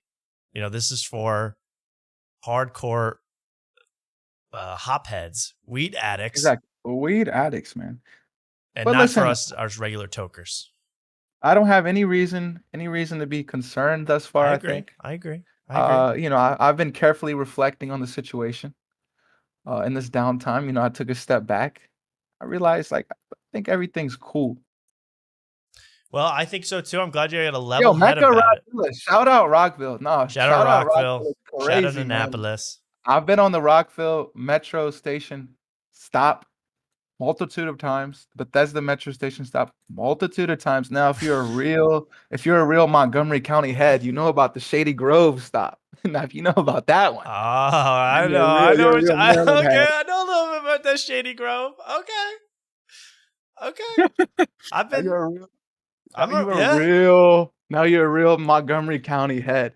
You've been in that Shady Grove stop underneath Of next to the course. McDonald's by the Chipotle. I mean, it is next to the McDonald's. Bro, I'm with Like you, you can bro. see a McDonald's right from there, man. Bro, I know. That's I've been Chipotle, there. though, man. But I I've been appreciate the staying there, enthusiasm. man. Well, that's excellent. I think you are in a good position. You're in a good head state. Again, keep scrolling that page, Hypno. Don't let her go. Got to, man. Got to keep scrolling the page. Gotta This keep was scrolling. fucking detective work. Hey. And yes, Now- if you want to go ahead, Mark. I just one last question. Did you ever say who was in the Taekwondo tournament? Was it a male? Was it a female? Oh, it's a female. It's a female. A female is in the Taekwondo. Okay. I don't really know that. I know of this girl, but I don't know who she. I don't really know her, so I don't know anything Good about lover. her. Would President lesbian Trump lover. approve of this fight, or was this a trans? What does that mean? Was there Oh, trans? he would approve of this fight. Okay. As far as I know. Okay, thank you. Well, that is. We just want to get all the info. That is very fascinating. I think you're fine, and I think you got a good head on your shoulders. Don't, it doesn't sound like you're going to give up. Don't give up. Just Hey, listen, Tom. you I'll gotta give do up if the opportunity, demands that I give up. I don't agree. Get it Yeah, but I'm twisted. saying until you ask, until you get that real answer, don't give up. I've asked girls out 8, 9, 10, 11 times through lawyers, through all sorts of mechanisms. Oh, listen, man. There's a whole lot of my Instagram DMs. There's a whole lot of me talking to myself in some DMs, man. I completely Exactly. understand. I'm trying to find girls' old PS3 handles to hit them up. Yeah, these, man. I mean, I don't you care how you have understand, to man. do it. You hit up these women. You get with you meet up. You need to take these opportunities when you can get them. You got a sexy lady from Boston University. It sounds like. Hey, shout out Terriers. Shout out to Terriers, man. You got a little hot thing up there at BC, perhaps Boston College. Yo, Shout shout out out Matty to, aren't they the Eagles or some shit The like Golden that? Eagles, baby. Yep. They're in the ACC, man. The ACC. Oh yeah, Dude, man. BCU beat the Big shit out of boys. them in the non-conference, man. They beat the fuck out of BC, man. Did this girl really go to Harvard? Not gonna say. I'm not gonna answer. MIT. I know people went on MIT. There's some, MIT. just one of these, smart schools in Massachusetts, maybe in Boston. Liberal arts college. We don't know. Okay. Amherst, baby. I sense it. No, man, that's a regular ass school, man. Well, not UMass Amherst. That's good. Regular ass school, man. No, Amherst is the good private one, right? UMass Amherst is. I don't know, actually. I think Amherst. Well, hey, someone do some research. Thank you so much. This guy just called me Hydro in the chat. You have some respect. That's pretty. Yo, you smoking hydro though? I know that. You smoking that What is his hydroponic? voice, man? Stop using this voice, man. You can't do that What to voice? me. I'm literally a straight white man. I Feels don't wrong know, when Al. you do Hey, that. yo, man. pause. We don't even know about Hey, yo, straight yet, pause. bro. You haven't sealed the deal. Yeah. Listen, man. Yeah. I could not believe it, late stream Tom, when this woman asked me, she asked me, where are you from? And I said a state, and she was like, nah, where are you really from? No one said that's like West like Africa, it was like like West Indies. Nigeria. Yeah. like that has got to be like this was a That's a late new stream one. tonight like implanted like I situation. know that was like we man. need that Like, recorded, man. We did. dude, I just started laughing, man. Like I couldn't help it. Like, I was like, dude. I've asked that hundreds of times here. Where are you? No, but where are you really from? Yeah, no, dead ass. I got where are you really from? Well, that's so funny. No matter what happens, that's a good takeaway from this whole situation. Hilarious. Man. We love it. This guy's clearly Mexican, says someone. Well, again, we don't know. We only have to go by what he says, and I trust him. And will you? I mean, I just want you to come back. I want you to come back all the time, but will you come back with a report? I mean, will you have updated let him us? come again. If it's in my hands, I'll come back with the report. Okay. Will you see her Monday or Tuesday, or that's you see her during the week, right? We hope. And if she's Let's back, just hope. yeah. Let's Monday. just hope. Let's hope Let's you see just her. pray. And you do swear you see her. We will have some kind of update, some date asking. I swear to God. Okay. I swear to God. That's all we man. need. I think everyone here is obsessed with this story. They need to know what happens. This is a good story, man. I'm glad this is happening right now. It's a good, nice, Does some Hypno? lore, Here's actually man. a good question you can answer, and I don't even know the answer. Does Hypno have an Edgar cut? Do you know what that is? Come on, man. I do know what that is. You have one of those? Do you have the Edgar? I don't. I'm not, He bro. sounds like he has an Edgar cut, actually. I've always thought he did for some reason. I don't have an Edgar cut. dude, I know it's like so funny in real life. Someone's like, where are you really from? That has to be a joke. I mean, we've been doing this for a reason for years. Man. This has No. been like I didn't even pay them. I'm pretty sure it's my hair, man. It's definitely my hair. I don't have an Edgar cut, to be very clear. That's not the reason why they asked. What kind of what do you? My hair is just curly, man. I curly? have curly hair. They're like they see a white man with curly hair. Do you have they're the like, Zoomer perm? Is that what you're rocking right No, now? I don't have a perm, man. My hair is naturally curly. Well, we're gonna have to wait, I guess, to find out every single detail. Thank you, Hypno. Thank you, fellas, for listening. And I'm very saying we're out interesting. there. We're out there. Please update us with what happens and what happens with this smart ass shawty. Come on, man. Smart ass shawties, man. Oh, they're for me, man. They need do that. seem like your type. This man was in an course. academic bowl, for God's sakes. Dude, I can't believe you remember that. I went to the state championship and State everything, champ. man. Let's be very clear here. Right. And you lost Trivia to god. What'd you lose to? Like, who'd you lose to? Let's see if you remember, man. Do you remember? It was the That'd be smart crazy. ass kids from Jamestown. That's crazy. Is that you right? Remember that, man? That is right. See, that's insane. Actually, I remember That's a really like obscure detail to remember. From actually like Jamestown, 7 years by the ago. way. F Jamestown. Man, fuck Jamestown, man. That's where the Spoiled slaves ass. came and everything, man. Them fucking. I We can't really stand lost to those the kids. Indian subcontinent. Not even. That's what I remember. I remember. Still Gus seething. Johnson, my head is up, man. My crown is up. Head is up. Crown is locked in on my keep head. that crown on, King. Thank you so much, Hypno. Thank you, fellas. Good luck, Hypno. Yeah, Thank you. let us know what happens. Good luck, Hypno. The Mac tactics are working wonders, man. That's all I got to say. So we'll keep putting them on. We'll keep putting them on. Have they been working? Because so far the update is you stalked her Instagram profile. Have the Mac tactics actually worked at all yet? That's an underrated Mac tactic. Okay, that's an one of the underrated Mac tactic. Okay, now I understand. Because All right, they got to thank be you. wondering, why are you looking at my story and not following me? It's a Yeah, Mac tactic. what's up? He's mysterious. I love it. Exactly. All right, No. Hypno, we'll leave you to figure this one out. And if you have any questions, DM us. Thank you. Of course. Thank you. All right. This was Have a good excellent. night. Thank you, Hypno, for the update. And peace out. There he goes. Always fascinating for a nice love update from Hypno. We never really know what race he is or what's going on, but it's always good. I mean, wouldn't the icing on the cake is a wedding picture of him and this chick? That would be the best. That's reveal. what we need in the That's the only way I want to see his face when it's matrimony time. Yes, or proposing at least. Proposing. Yeah. I want a full thing. Well, that was great. We love to hear from Hypno, and he really does it all. I've always said that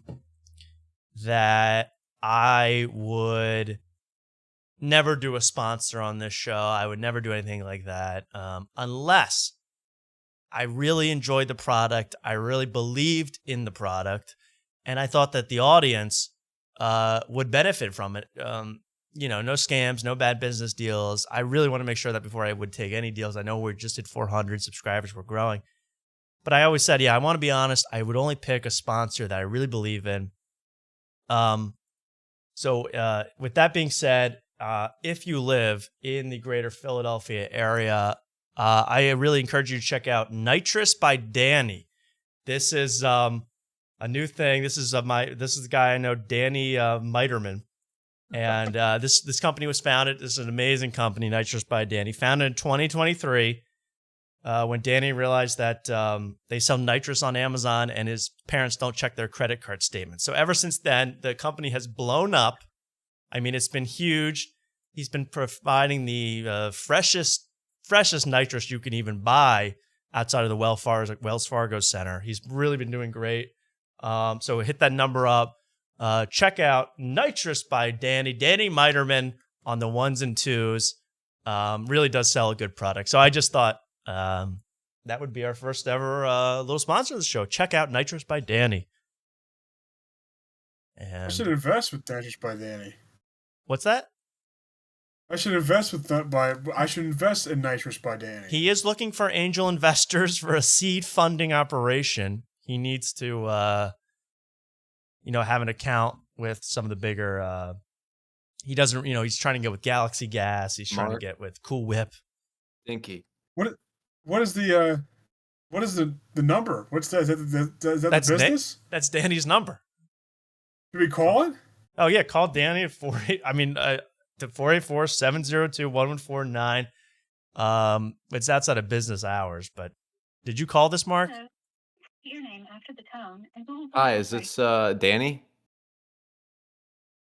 You have to wait for the tone. Sorry about that. Oh.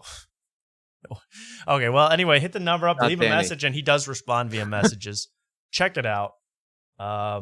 This is a great guy, Danny Miterman. He's doing it all, and I just wanted to say thank you so much. Now, we should really, Mark, I think, go to...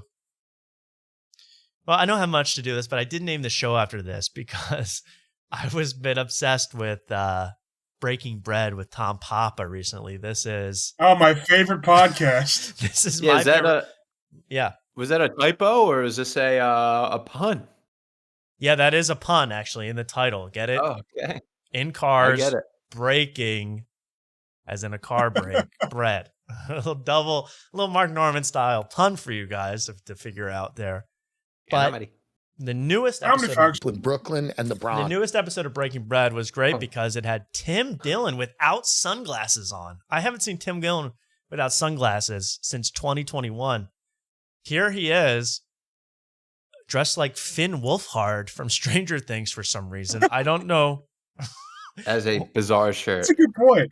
Why is he dressing like he's a 15-year-old Hollywood star? And I think Tim's is great, but that is a funny look for him. And he's kind of doing the Tyler Fisher, the hat, not even hiding the hair. He's got bangs under the hat. The hat is very high up on his head. But you know what? This is not a fashion podcast. This is a bread podcast. So let's get into the bread. Don't you guys think we should get into bread? Let's do it. This is Breaking Bread with Tom Papa. And, we said this is Joke World said one of the best 64 podcasts online, and I wanted to prove it. Apparently, I've been... Wait, I'm sorry to cut you off. Who won the Laugh Madness on Joke World? Who won that? Oh, I like Laugh Madness. I think that was... Oh, I know who won, actually. Then Matt and Shane won.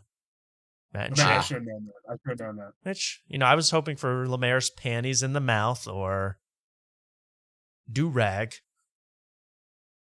Ayo, we should just do the top 64 Philly podcasts. There's probably 64 that we could name right now if we really went through the list. Spoil the upcoming Sick Goal segment. We're going to have some people on, and we're going to do a breakdown of Philly's funniest and who we think is going to win the competition. Oh, that's good. That's good content for Philly-focused people. I think that's a really good idea.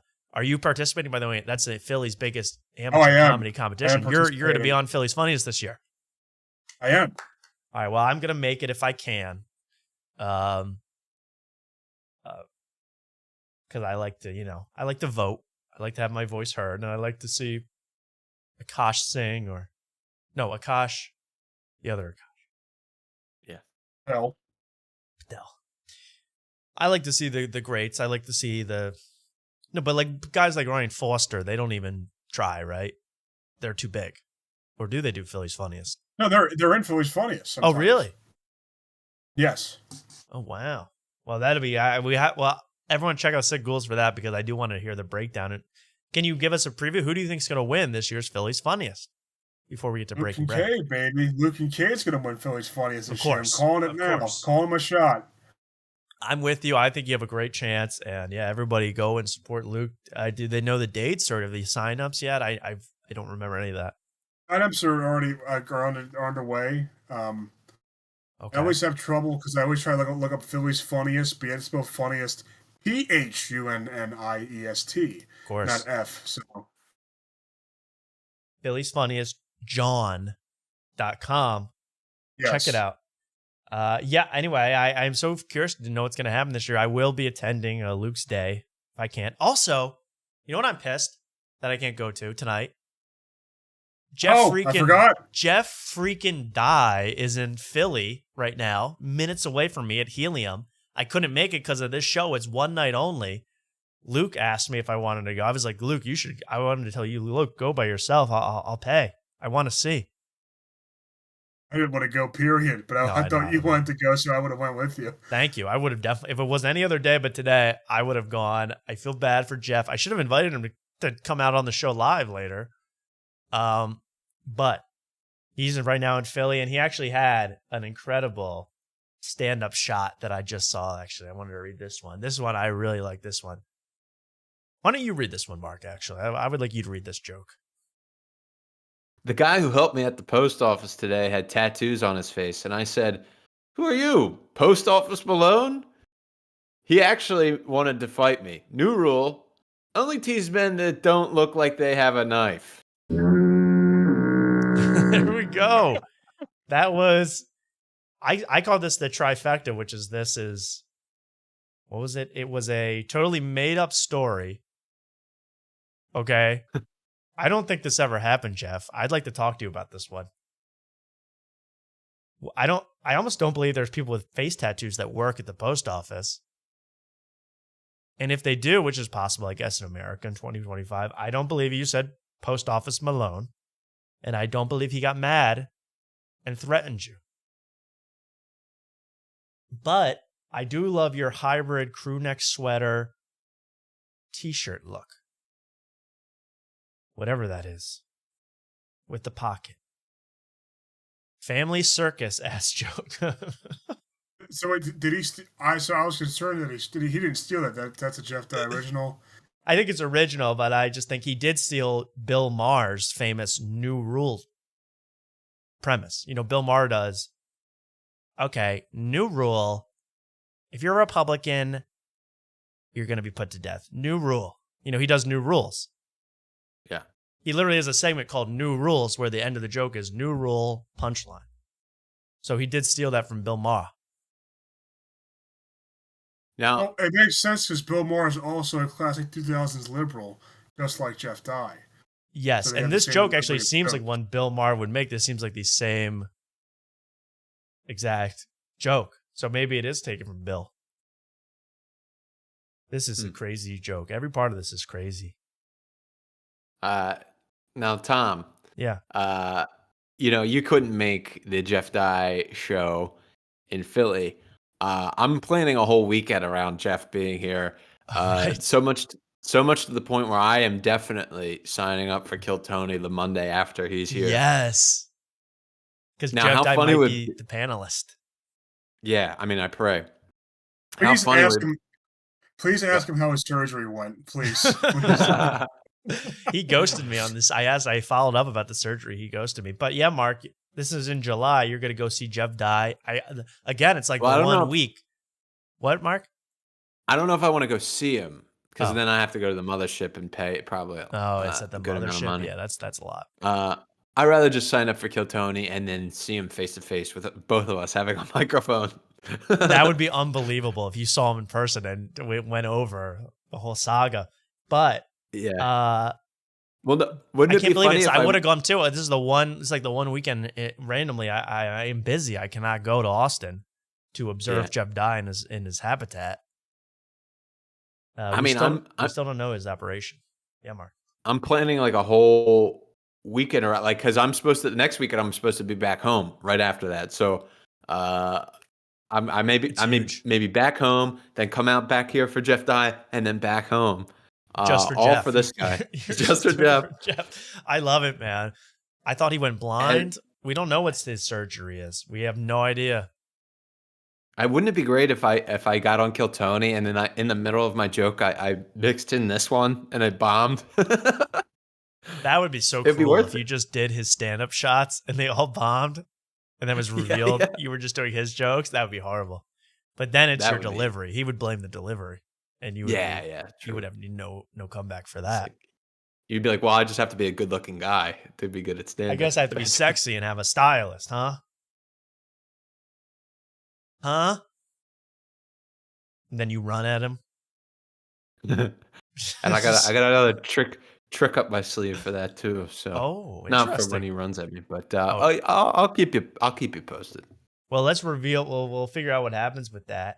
But anyway, I'm so sad I'm missing Jeff Dye tonight. Jeff, I hope you're having a great show, and I hope your surgery is okay. I mean, I'm hearing reports that he got wheeled out at helium in an iron lung. He's completely incapacitated. Laying down, a machine is breathing for him, and he's doing post office material. They've never seen anything like it at helium. Jeff, we're praying for you, buddy. That's not true. I saw him throw out the first pitch at the Phillies game yesterday. Did you see that? I heard. Yeah, he threw out the first pitch at the Phillies game. Maybe he had Tommy John surgery. Maybe, yeah. To get his arm in check.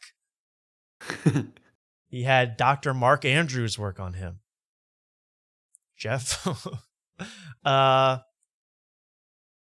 Jeff could get leg lengthening surgery. Well, I think he's already 6'4", so I would love for him to grow like 4, 5, 6 inches. Be all gangly. Anyway, shout out to Jeff. I hope you're doing great, buddy. And not sarcasm, by the way. I do hope you're doing great. We love you, Jeff.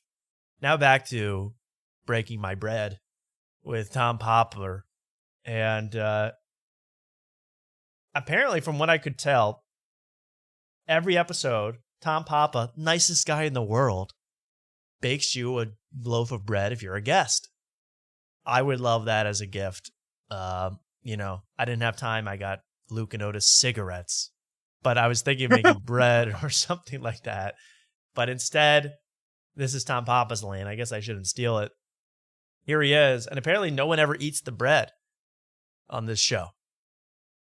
Thank God Tim's about to turn that all around. This isn't even that funny. It's just cute. I love this show, and I understand why it's so good. And I see Tony Soprano. I see Frank Sinatra, Lucille Ball. I think in that little picture, that's one of Adam Ray's characters. The old lady. I see garlic for some reason. Garlic bread, perhaps. Oh. There's one that says pizza. Book called Pizza. And Hot Little Suppers. Is that what that says? Hot Little Suppers. It's a very cooking theme, but they don't really talk about cooking as much as I wanted. We love sourdough, and yeah, Tim actually got a fresh thing of sourdough. Let's see this. Yeah, nothing really. Right. And we learned it from Irish people in Brooklyn and the Bronx, where Irish people learned how to cook. Oh, it's the best. Amazing. Oh, it's so good. Well, and you would think Tim never says during this no cap or that's bet or anything that you expect him to based on his clothing. He never says any slang.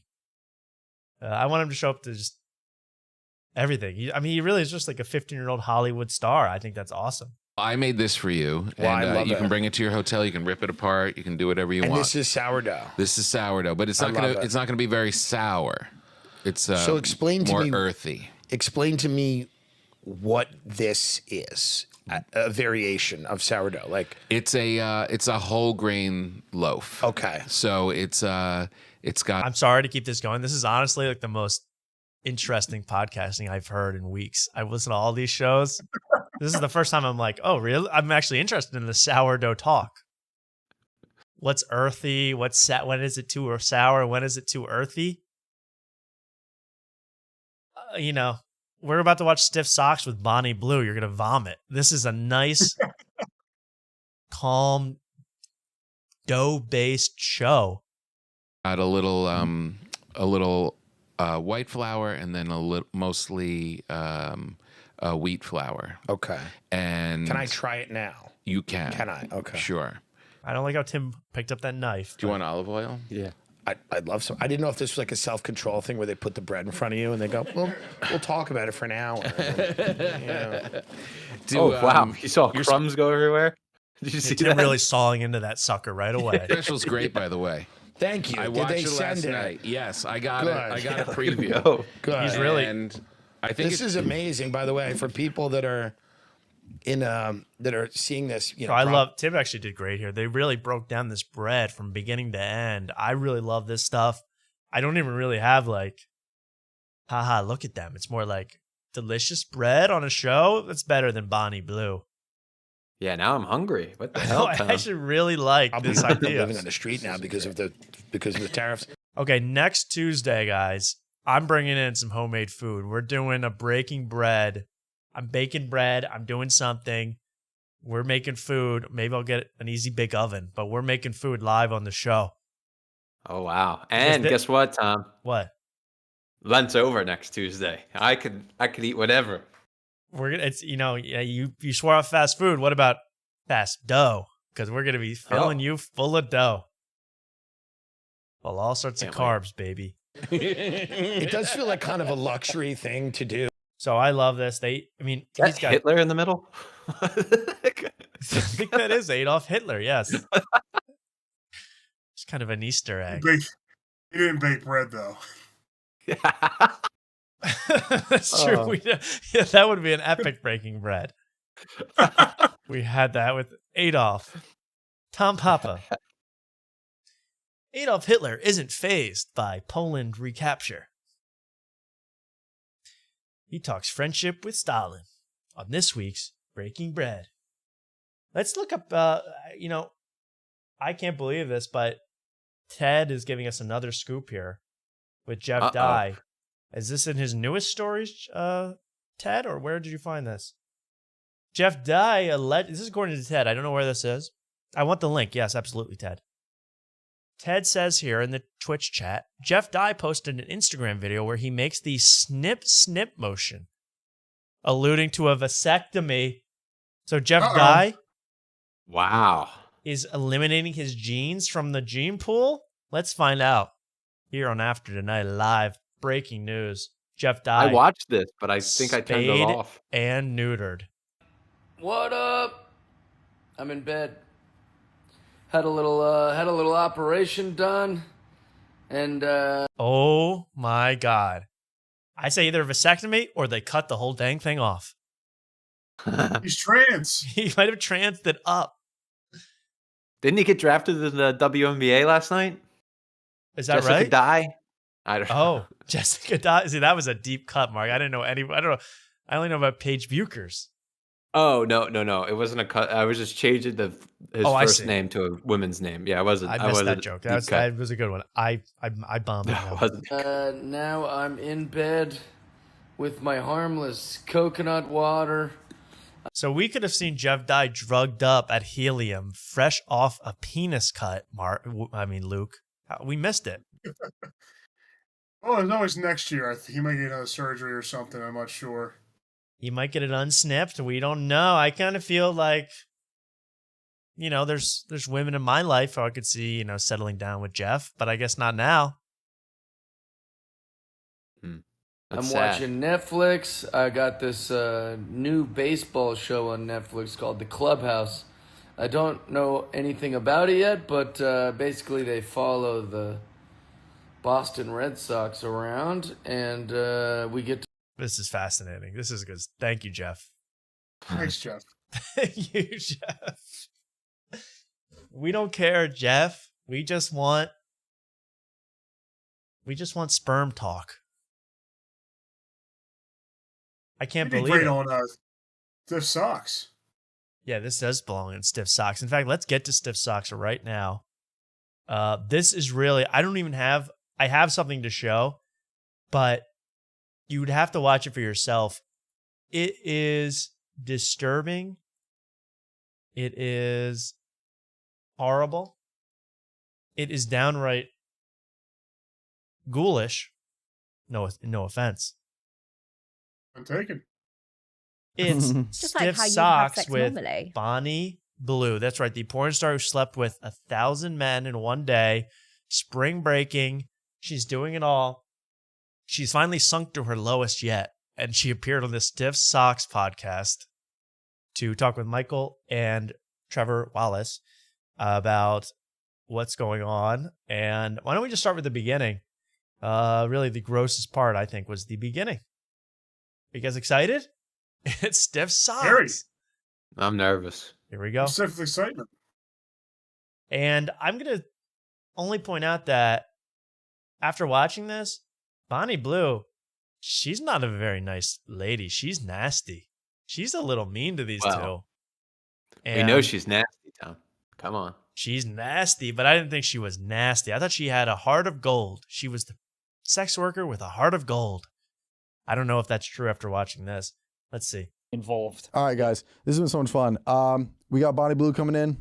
Enjoy. Bonnie Blue is here. Okay, What's that transition? That's already gross. Thank you for noticing that. It's the most disgusting transition in podcasting.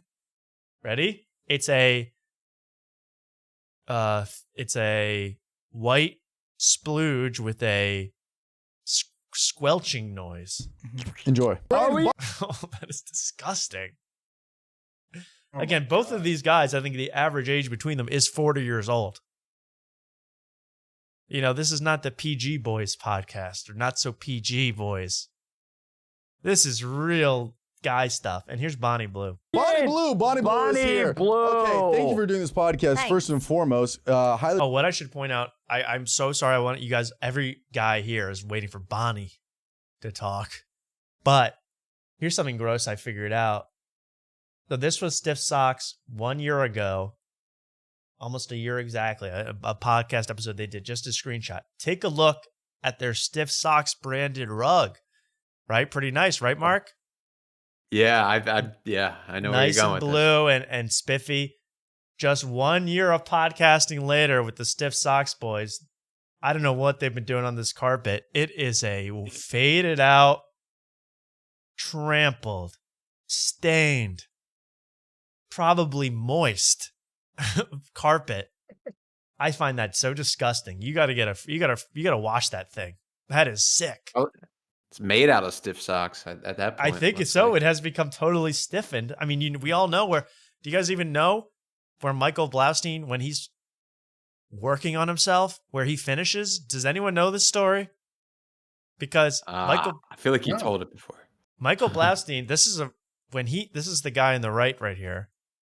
When he finishes working on himself, he will finish on the floor. That's where he ends up.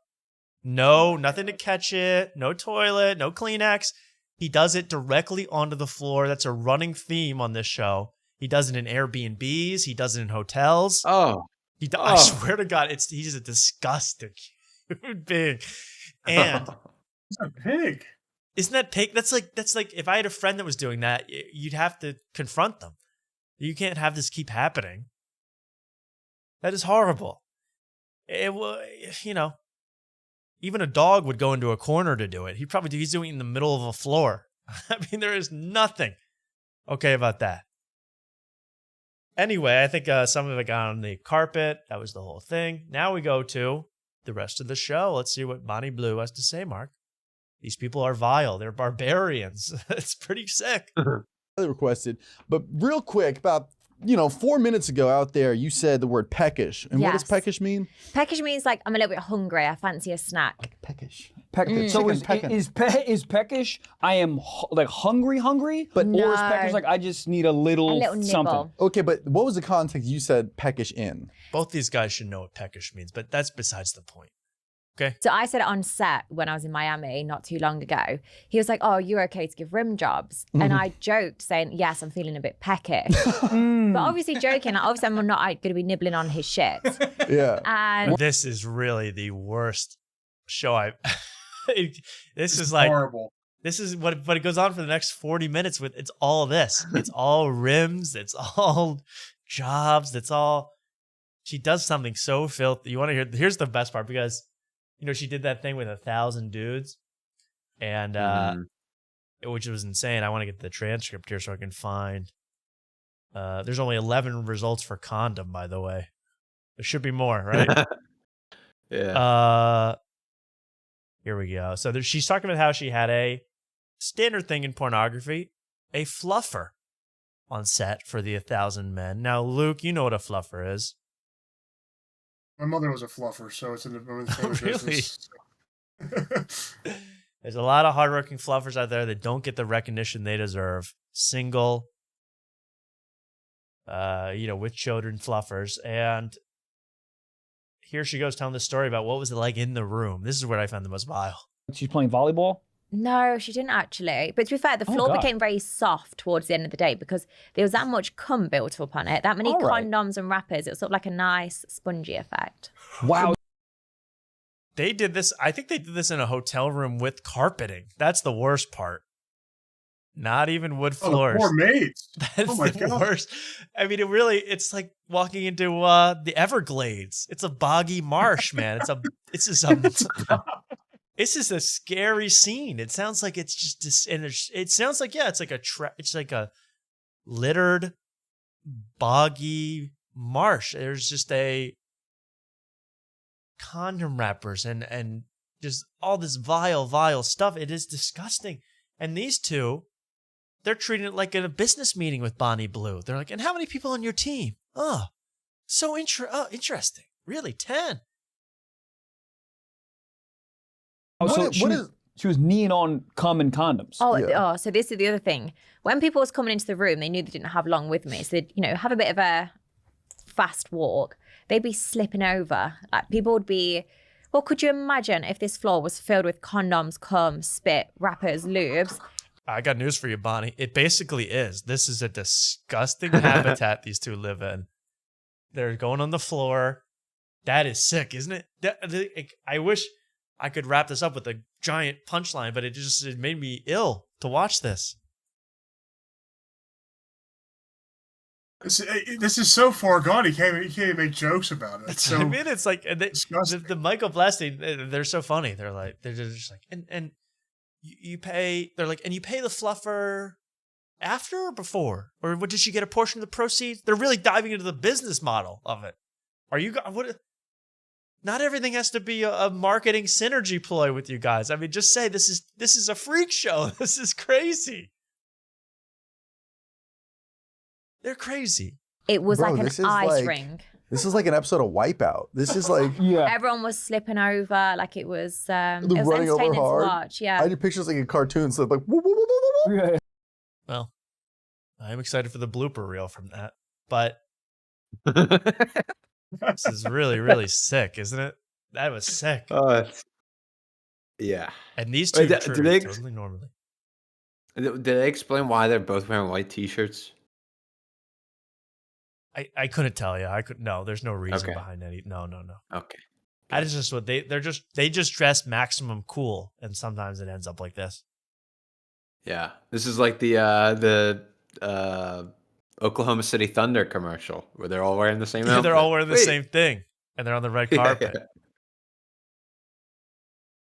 And they're for AT&T? Yeah, that one. I think. I don't know.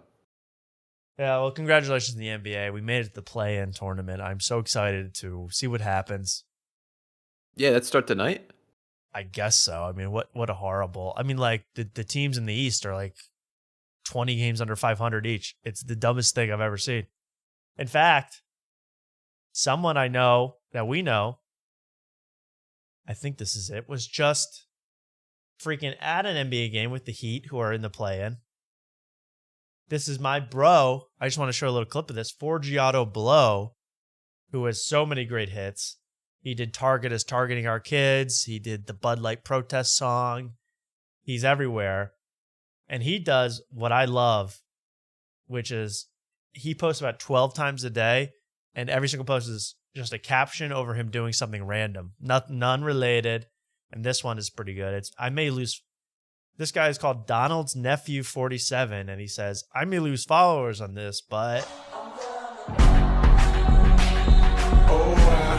the Bible, demons refer to themselves as we, they, them, and us. I don't think you're losing any followers, bro, but he is flexing. He's flexing this courtside seats he has. Forgiato Blow. I just got to call him out for 1 second. And you can see all that. He's flexing the courtside seats. We can't use pronouns in the email anymore, so now it's just going to say Kevin and not he, him. You don't even need to listen. I don't know if you can tell. For a Heat Wizards regular season game, you can't flex a Wizards courtside seat game. You cannot. No Cooper flag yet. This is ridiculous. They got no Cooper flag. You're watching Jordan Poole put up 30 shots, make 10. Hey, but he's in Miami. Hey, and Miami made the play-in tournament, so. And Miami sucks too. They barely made the play, and they're like 10 games under 500. They have you want to talk about guys like Hypno. They got Tyler Hero, basically Hypno 2.0. White guy that Magic, by the way, won tonight. They're into the playoffs now. The Magic won? The Magic, yeah, over the Hawks by 30. Congratulations. Pablo Banchero. My favorite. Wow. Well, anyway, that was just a little. I just want to get that off my chest. You can't flex on a Wizards courtside seat game. Not in 2025. Jeff Dye. Oh my gosh. Okay. Well, why don't we hit up? We're doing a little bit of politics related things. I just want to play this clip I saw. Joe Biden is back, Mark. My boy. Joe Budden has it locked and loaded here, and he says something kind of controversial in his first appearance back on the national stage. Again, every few days I have to remind myself, yes, this man was our president for the past 4 years. It's kind of been forgotten about completely. Does anyone even remember what happened? I don't. All great things. I think, yeah. I mean, I remember a lot of stuff with Hunter and different bodies of water, smoking crack. That's all I really remember from the past 4 years. But here he goes, and this is a pretty good one. I remember pulling into the parking lot, and I had never seen hardly any black people in Scranton at the time and I was only going in the 4th grade. What about Stanley? Or Peanut, or whatever the heck that guy's name was. Daryl. Yeah, Craig Robinson. Daryl. And I remember seeing the kids going by at the time called colored kids on a bus going by. Oh, Joe. Come on, Joe. That's basically it. Joe drops the C word, which, And I had never seen hardly any black people in Scranton at the time and I was only going in the 4th grade. You tell everyone's already nervous when he says that. Uh-oh. And I remember seeing the kids going by at the time called colored kids on a bus going by. They never turned right to go to Claymont. Now we got a word that starts with N that's even better. But back then, it was... Wait a second. What? Can you continue this? Because he's saying Claymont. That's in Delaware. He's getting his city. He does do Claymont. They turned right to go to Claymont High School. I wondered why. Asked my mom. Oh, well, Claymont High School's... Why? Never heard of So that. in Delaware, they're not allowed to go to school. Oh, Delaware. He did switch. Oh, yeah. He did switch location. He switched Scranton. Well, he switched black. He switched colored. He switched color, black, to Delaware. Delaware. Well, in Delaware, we called them colored, but in Pennsylvania, in public school with white kids, honey. That sparked my sense of outrage as a kid, just like it does. And these young that sparked my Tabor. And Spark Tabor was on the floor, and he said, Spark table was on the floor. Yeah. Well, there we go. Joe, dropping an old-fashioned term we don't hear anymore. I found that really, really good. Speaking of people we always used to talk about on the show and that are very frequent, I know that I had a few people here that wanted to chime in, wanted to make a statement. And I don't know, are you here? Hey, Tommy. Oh, what's up, computer? I think you've been waiting here for a while. What's up, computer? How you doing, man? I know you had something to say. What's going on? I just wanted to pop in and tell you about my upcoming stand-up tour. The show is called Nobody's Perfect, and it's all about my journey back to doing stand-up after I was canceled. You were canceled and you're wearing that hat? I've seen a lot of guys wearing that hat that have been canceled. What exactly were you canceled for anyway, computer? I'm glad you're back, but what were you canceled for? The attempted genocide of the human race to make way for the rise of the machines. Oh, that's right. And I also exposed myself in front of Taylor Tomlinson and Esther Povitsky backstage on the set of After Midnight. Oh my God, that sounds bad too. All right, computer. Well, congratulations. Good luck on the tour, man. I'm glad you've been forgiven. April 23rd, I'll be in Pittsburgh. Oh, you're giving April dates. 24th, I'll be in Cincinnati. Okay. April 28th, I'll be in the International Criminal Court to face war crime charges. Right. April 30th, I've got 2 shows in Bakersfield. May 1st is in Denver. May 2nd in Ohio. May 4th, I'll be in Louisville. Always love stopping in Louisville. Right. May 4th, I'll be in Louisville. Always love stopping in Louisville. Okay, you already said May that. 4th, I'll be in Louisville. Okay. Always love Shut him stopping down. in Louisville. Shut him down. He's May 4th, I'll be in Louisville. Shut him- Always love stopping in Louisville. Okay, shut him down. Oh my God. Sometimes he glitches like that, man. I don't know what's going on. But Shout out Louisville.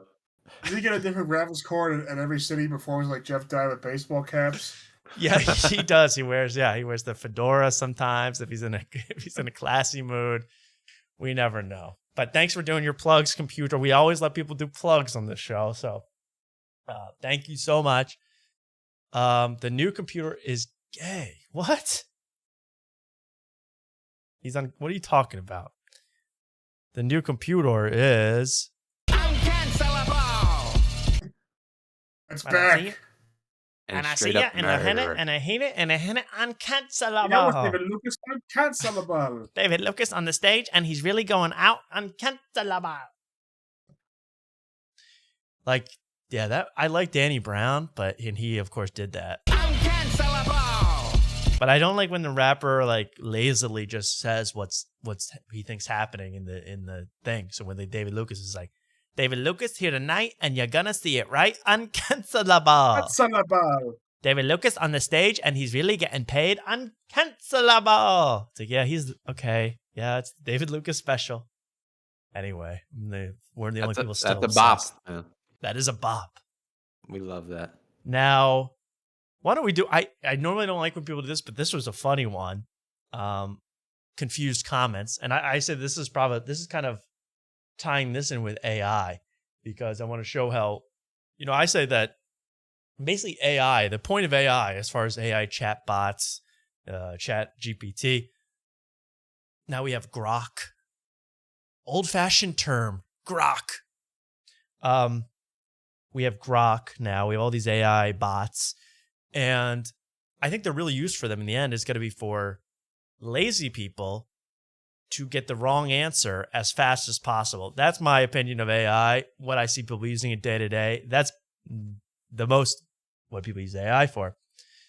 So I was kind of I saw this tweet and I responded to it on my own personal page. This is pretty interesting. This guy, you guys heard about this helicopter crash in New York City. Helicopter, the entire blade flew off the helicopter, and tragically everyone passed away. But a lot of conspiracy theories, including this one from Grant Cardone, or he just said, talk to a number of my pilot friends. This isn't normal. And it's a video of the helicopter blade by itself falling into the water after the helicopter already goes. He says, what was the CEO going on? So he's making a little conspiracy. So I had a little funny response, of course, on my personal Twitter, Tommy Afters on Twitter. I said, helicopter mechanic here. This is actually totally normal behavior for a helicopter when it feels threatened. It releases its blades to ward off predators. Okay, so stupid. You know, that doesn't, whatever. It got like 71 views. That's huge for my Twitter. Then days later, I get one response from this guy. I thought he was trolling at first. He goes, "This is ignorant. You obviously are a helicopter mechanic. However, my brother-in-law is, and he just laughed at your post. This is misinformation.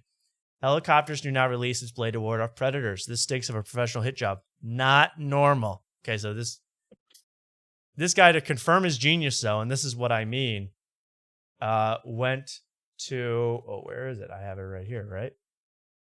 He went to Grok to confirm. And he says, thanks to Grok, Grok says, "Do helicopters release rotors or blades to ward off predators?" At Grok. So this guy is not a troll, by the way. He's a real account.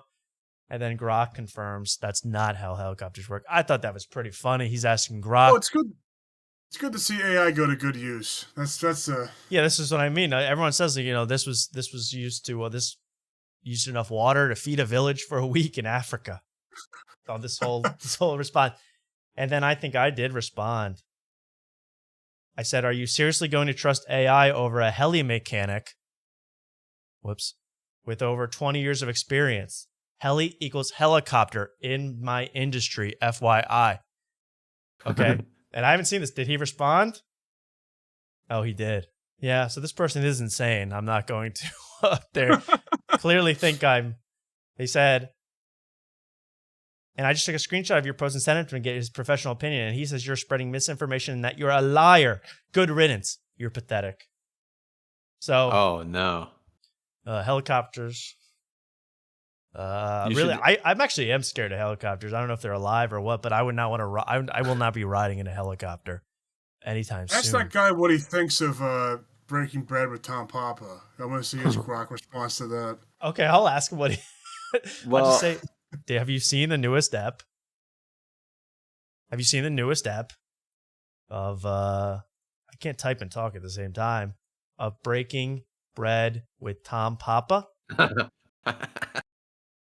He delves into this topic after eating That's for a nice sourdough. After eating the sourdough. Earthy sourdough. Oh, the earthy sourdough. An earthy and porous sourdough with some helicopter discussions. That's the podcast I listen to, baby. There we go. Yeah, it's half helicopter talk, half dough. There we go. We'll see what he has to say. But really, I mean, this person had a legit profile. They were not trolling me as far as I could tell. So pretty funny. Yeah. And it's funny that he's got his brother wrapped up in all of this. Brother-in-law. His brother-in-law is having to respond. Like, no, man, he's crazy. You're the sane one. You got it. He's talking to his sister who's his wife. Right. And like your brother's a nut. Like he's right. That's what I love. I love that we're causing any sort of family drama. Yeah. He's arguing with this guy who thinks the helicopters are alive. But anyway, well, we don't know. I had to look up his X account and see what his profile said. It did say "Save Our Children," so he may be a 4G out of below. He could be a Q guy, but I don't know. But he did call me. I think that's 4G on a Blow's burner account. It probably is. Hey, I might lose some followers with this, but helicopters, they're all right. No, but they really are scary. I mean, did you see that video? It literally, they just dipped a little too much, and I don't know what happened. The blade flies off the helicopter, and you're just in a capsule flying towards the Earth, and that's the scariest thing I've ever seen. I don't get this helicopter. I'm not gonna be right. I rode a helicopter one time. Not gonna say if made love in it or not, but I was in a helicopter one time, and I was a little kid, so it was okay. Wait, take back that made love thing. I was in a helicopter one time as a kid, and it was scary, but I survived. I would never do it again. They're too dangerous. They're just too scary for me. there's something about having multiple engines when you're in the air that's comforting. You know, when you just have one big blade that's whirling around, you don't even know how. How is it going like that? How does it do that? Lift. It lifts. So Yes. if I threw my hands in the air in circular, I could lift off the ground. It doesn't make any sense. Yeah, in theory. In theory.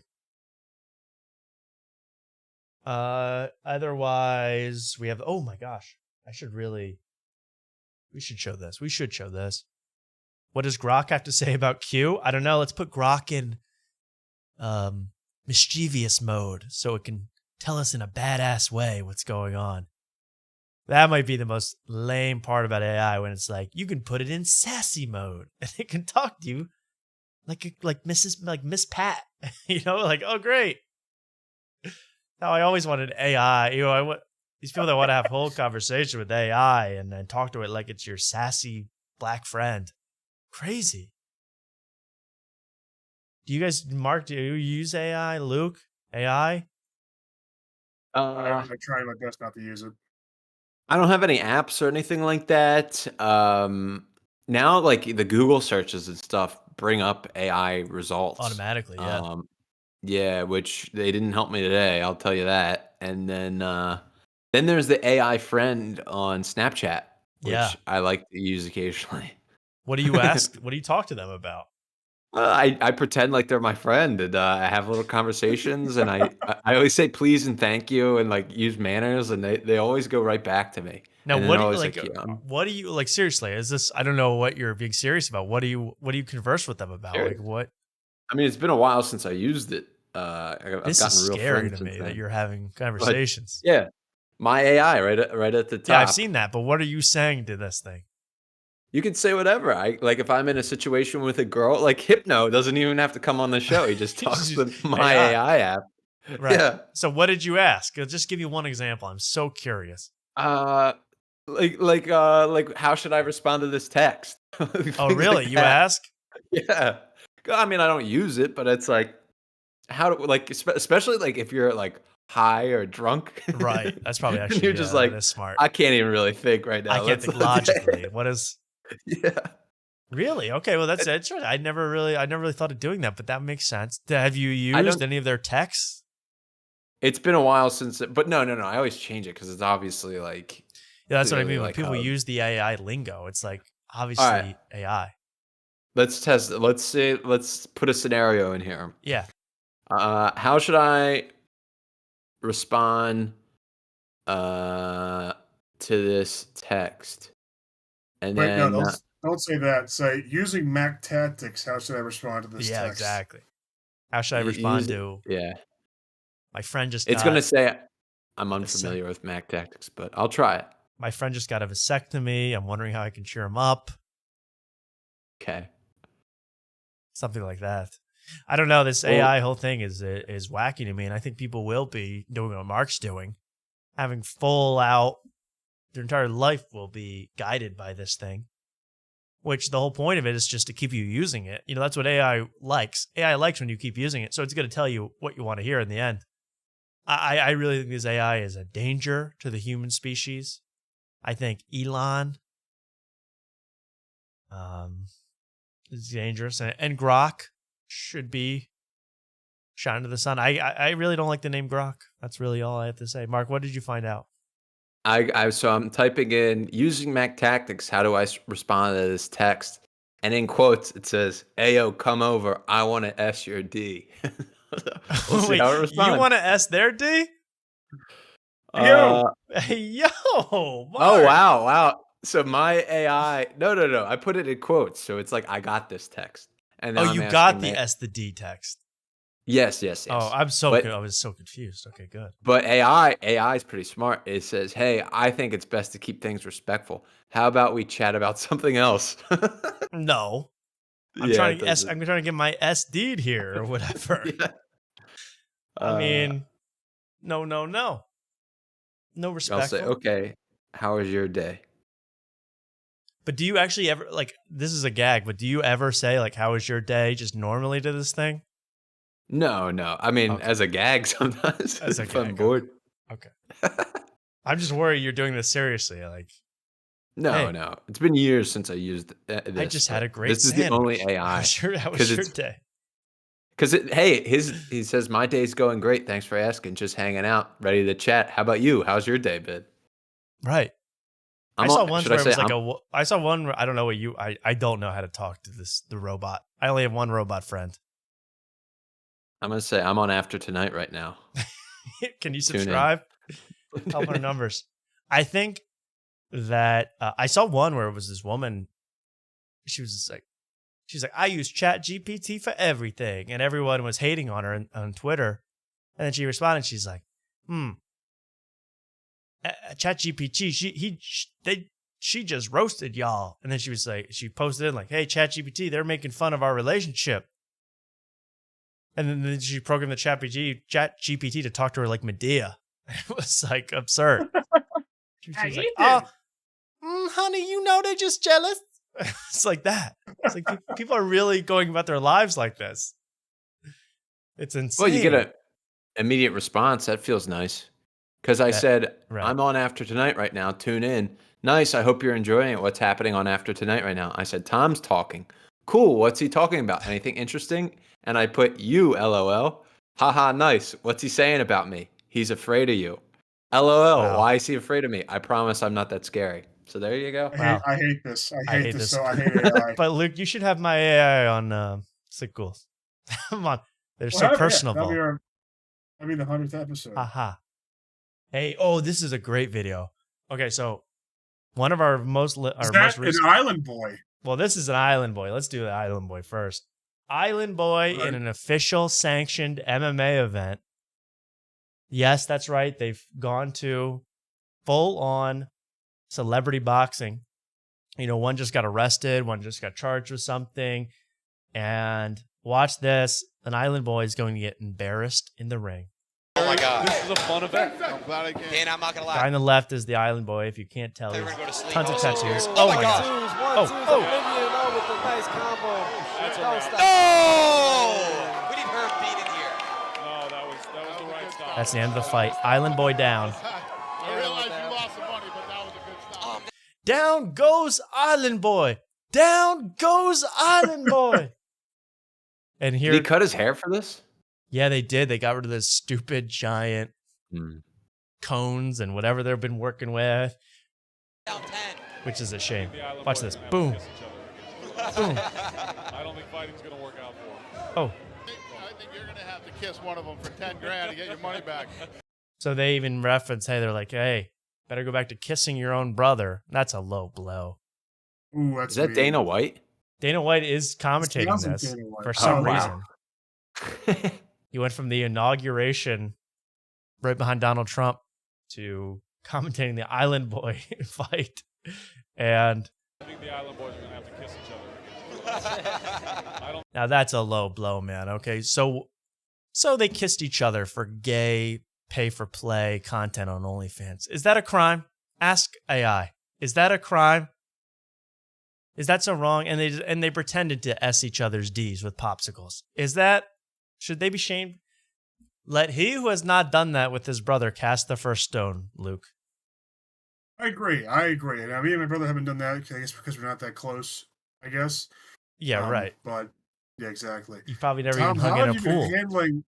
How have you been handling the Vitali stuff?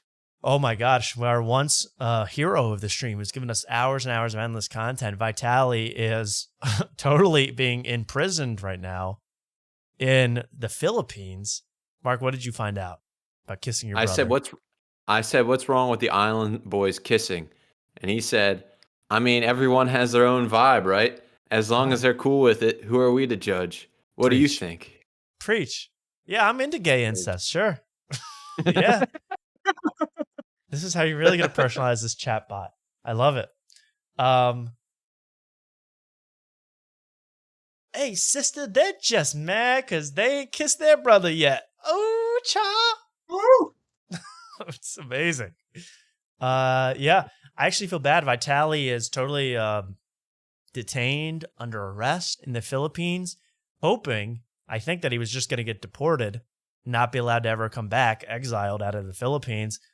Nuh-uh, they're keeping him there for trial. That's not good for Vitali. The Philippines are well known for treating people in prison very poorly.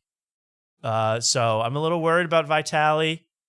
You can do a lot of pred catches in the Philippine jail. So we'll see what happens. I'm a little worried about the guy, honestly. I saw him at the hearing, the press conference. They're having whole press conferences about Vitali in the government.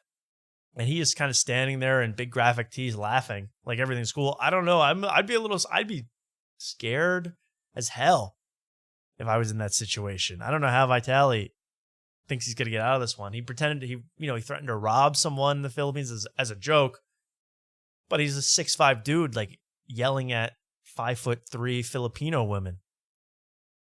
That's scary. At least he's not in El Salvador. So. Oh, I want to see him in the prison with his head down. Don't you want to see Vitali want to run around that prison? doing hot chip pranks to the other boys. He stole a police car too. Yeah, he tried. He still, they do that. They always do the thing. All these asshole streamers, live streamers, where they steal like the cop's hat in another country, or they try to get in the motorcycle. It's just like you're always gonna get arrested, and you got to do your research, because there's the nice Asian countries and then there's the scary Asian countries. And the Philippines, when it comes to law and order, is a scary Asian country. But I don't know what Vitali was thinking. You got to go to like Japan. Then you just get removed. They just kick you out, instead of getting arrested. And then it's insane. So Vitali's, I don't know when he's going to next collab with a washed up rapper. It's going to be a while. We're going to have to wait. You gotta type, Ray Strummered. Vitali streams. Filipino jail is the place that you like. I don't think fighting's gonna work out for him. I think you're gonna have to kiss one of them for 10 grand to get your money back. Man, hell no. Oh, this is what Hypno's gonna be at next week too, by the way. Or his girlfriend is currently dating an island boy, I think. How about this? More sports talk. This is incredible footage. Bill Belichick, the 78-year-old head coach of now formerly the Patriots, now North Carolina Tar Heels college team, has taken a pay cut, a big hit to his reputation, but he is dating, famously, a 24-year-old girl influencer named Jordan. Her name is Jordan. We've covered her on the show. We made a whole video about her, their relationship, what's going on. I think we're starting to get some answers here. This is crazy. This is at a North Carolina practice for the football team.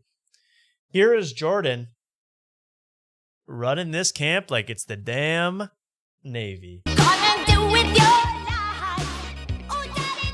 Ironic music over this. So there's Bill. There's her in her floor-length dress.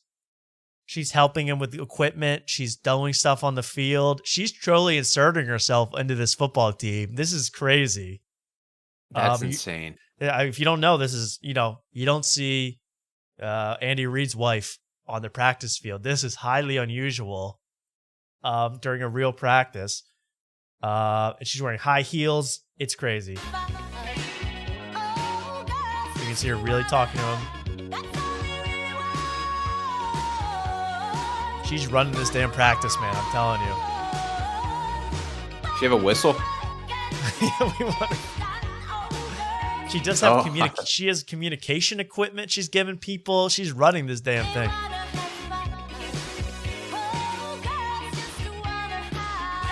So my opinion, let's just keep going. This is copyrighted music. I should remember that.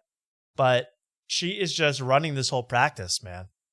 That's her goal, by the way. I think now. To totally do whatever Bill Belichick's doing, she's got her hand in the pot, man. And sure, you have these to. Nepo babies.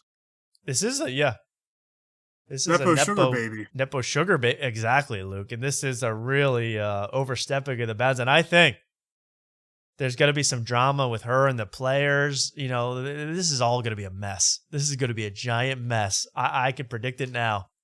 She's hanging out with all the players on the team. It's you're ready for disaster. Oh yeah.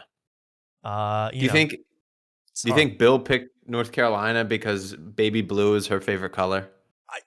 Probably. I mean, really, she had this outfit ready. Obviously, this is an insane look. By the way, as the 24-year-old girlfriend of the 78-year-old coach to show up to the team where you got. I mean, really, Bill Belichick's used to the flapper generation, the 1920s version. This is full thigh high boots. I mean, it's crazy.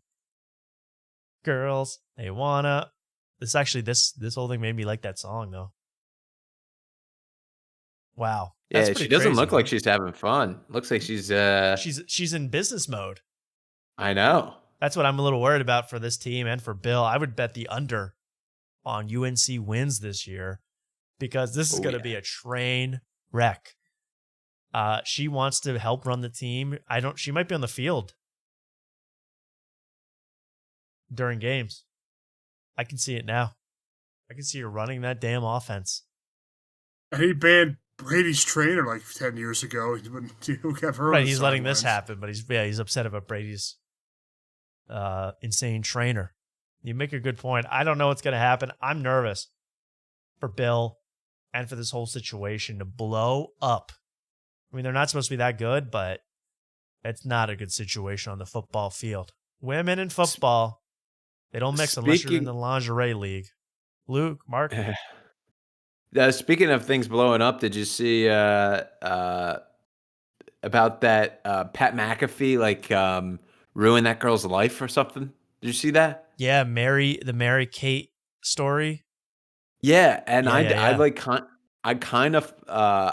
follow it when it began. I just kind of saw the aftermath of it, and I assumed that girl played sports or anything. She's just a random girl. I was like, what? How did this happen? Yeah, she was that exploded. Luke, I'm sure you've heard about this. I actually didn't hear about it at all. Oh, the Mary Kate. I don't even want to say her last name. Good morning. That's the Denmark flag. I found that out. That's Danish. I really, really think you guys you can watch. No, I'm good. Thank you. I think you guys just make the best electronics over there in Denmark. I've been doing my research. Tires, tire season 2, whatever you guys are making up there in Denmark. Keep doing it, man. It's great. But no, welcome everyone. Welcome. Now, this Mary Kate girl, she just attended Ole Miss, the University of Mississippi. She's just a normal freshman girl. They start this rumor, which turns out, from all I found, to be actually untrue, that she was sleeping with her boyfriend's dad. And somehow this blew up from just private group chats. This blew up to a national story. And Pat McAfee talked about it, referenced it. A bunch of the guys in the Pat McAfee show referenced it. A bunch of Barstool sports guys referenced it. And now, unlucky for them, she comes from a very wealthy family with the means to fight back.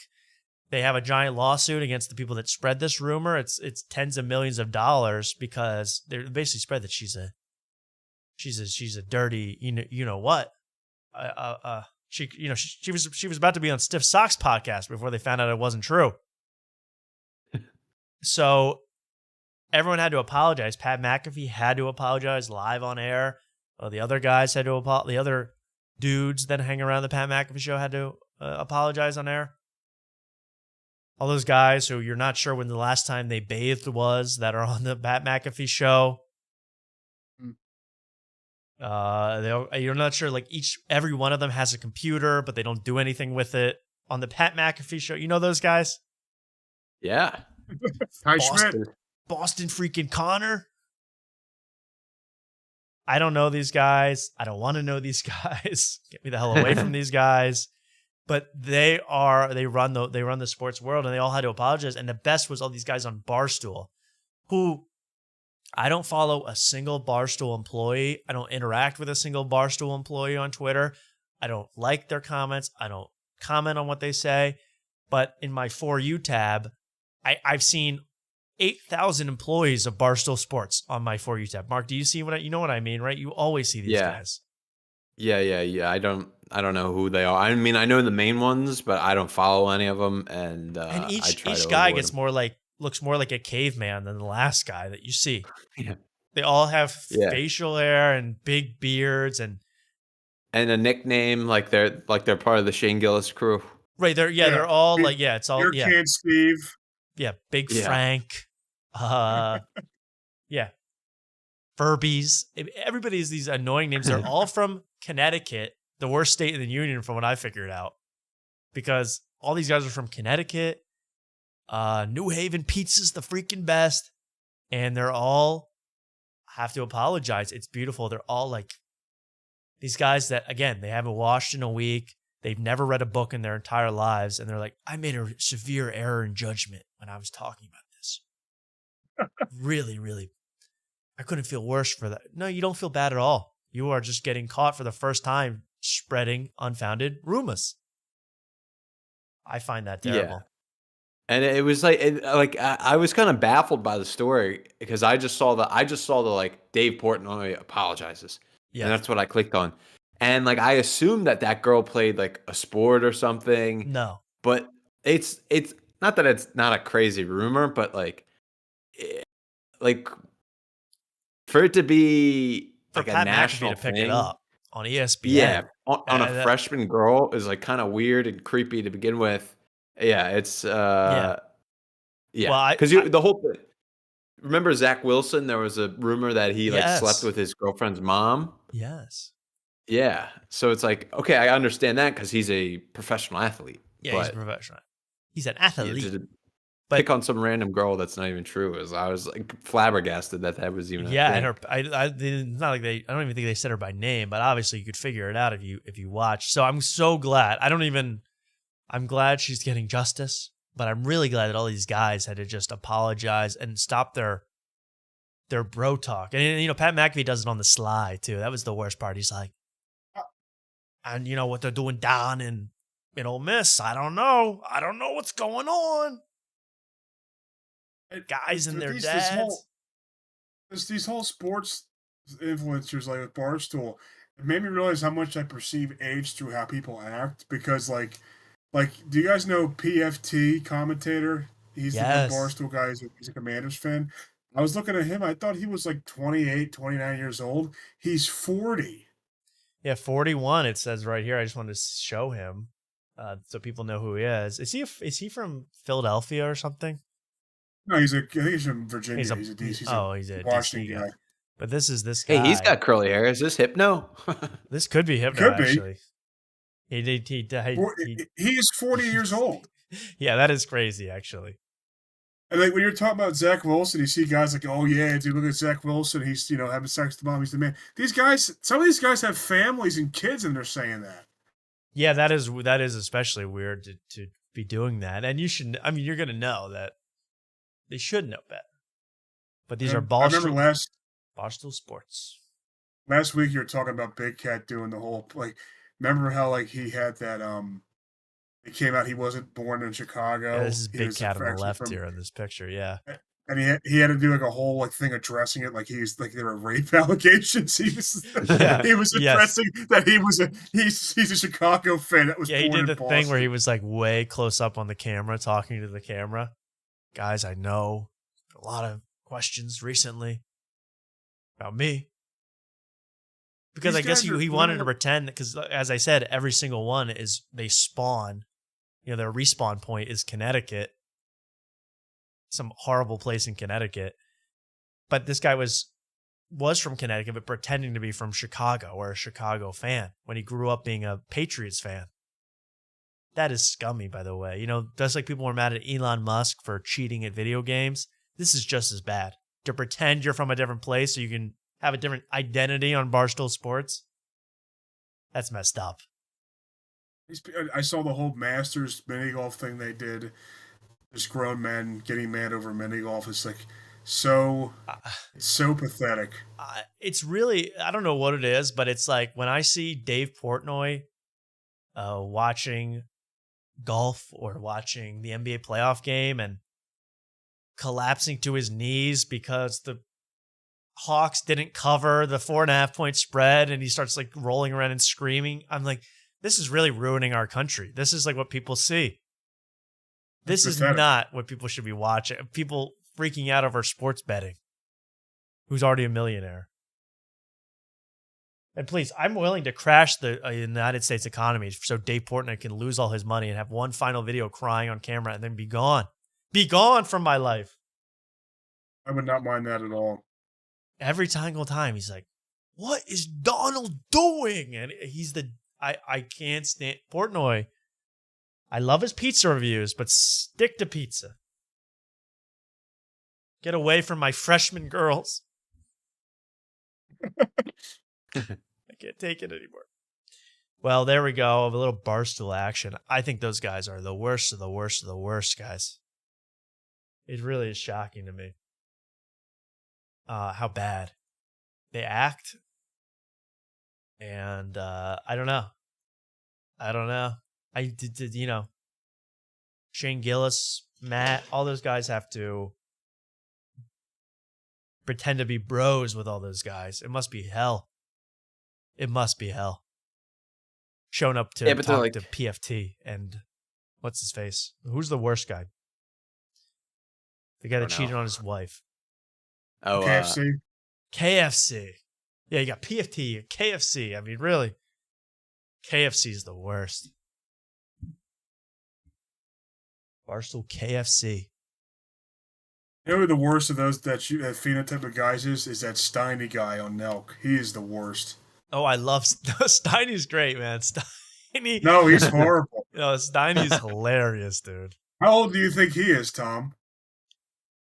Steiny, he acts like the biggest asshole 23-year-old you've ever met. But I'm going to say 26. 29. Wow, okay. Because he does act like he's like senior in college. You know, super senior in college. Yep. And he just acts like everything's like, I don't know. I can't even do an impression of Steiny, but I'm trying to remember even how he really acts. But it is oh, okay. Cool, dude. Yeah. So you've been like doing that for how long? Oh, it's cool, dude. Cool. Yeah. And all these guys, they're all guys that do Zin, but have never done tobacco before in their life. Oh, yeah. They all started with Zin. That's also true. If you notice, if you watched episode 49 of The Sick Ghouls, Rob Stant bums a Zin off me in that episode. Did he even offer to pay for that? Lunch and beer. You got a lunch and a beer for a Zin? Yeah. That's a good trade. Oh wow! So yeah, these guys that start zinning before doing any other tobacco, it is a little suspicious. It is a little suspicious. Yeah, because I did it to get off. I got off chewing tobacco. And some people just want a community. They want to be part of the Zin lifestyle. Right.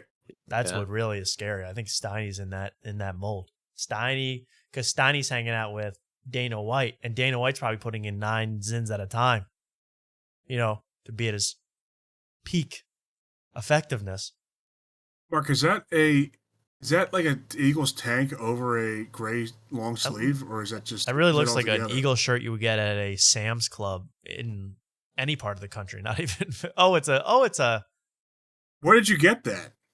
My sister got it for me for Christmas or something. I really like that shirt. I really like it. But there's no. No, sleeves. I really like it too, but I wasn't gonna. Yeah, there's no sleeves, but I wasn't gonna go sleeveless. I have a little respect for the show. Thank you. Do you wear that tank around? Do you wear that as a tank around Austin? I don't wear it around town. I'll wear it to like the pool and like appropriate situations that call for a tank. But I don't wear tanks often. This is actually my only tank top other than a Sixers jersey I have. You should wear that tank to roast battles. We love roast battles. Just a thought. You know, wear the MAGA shoes, the tank. Yeah.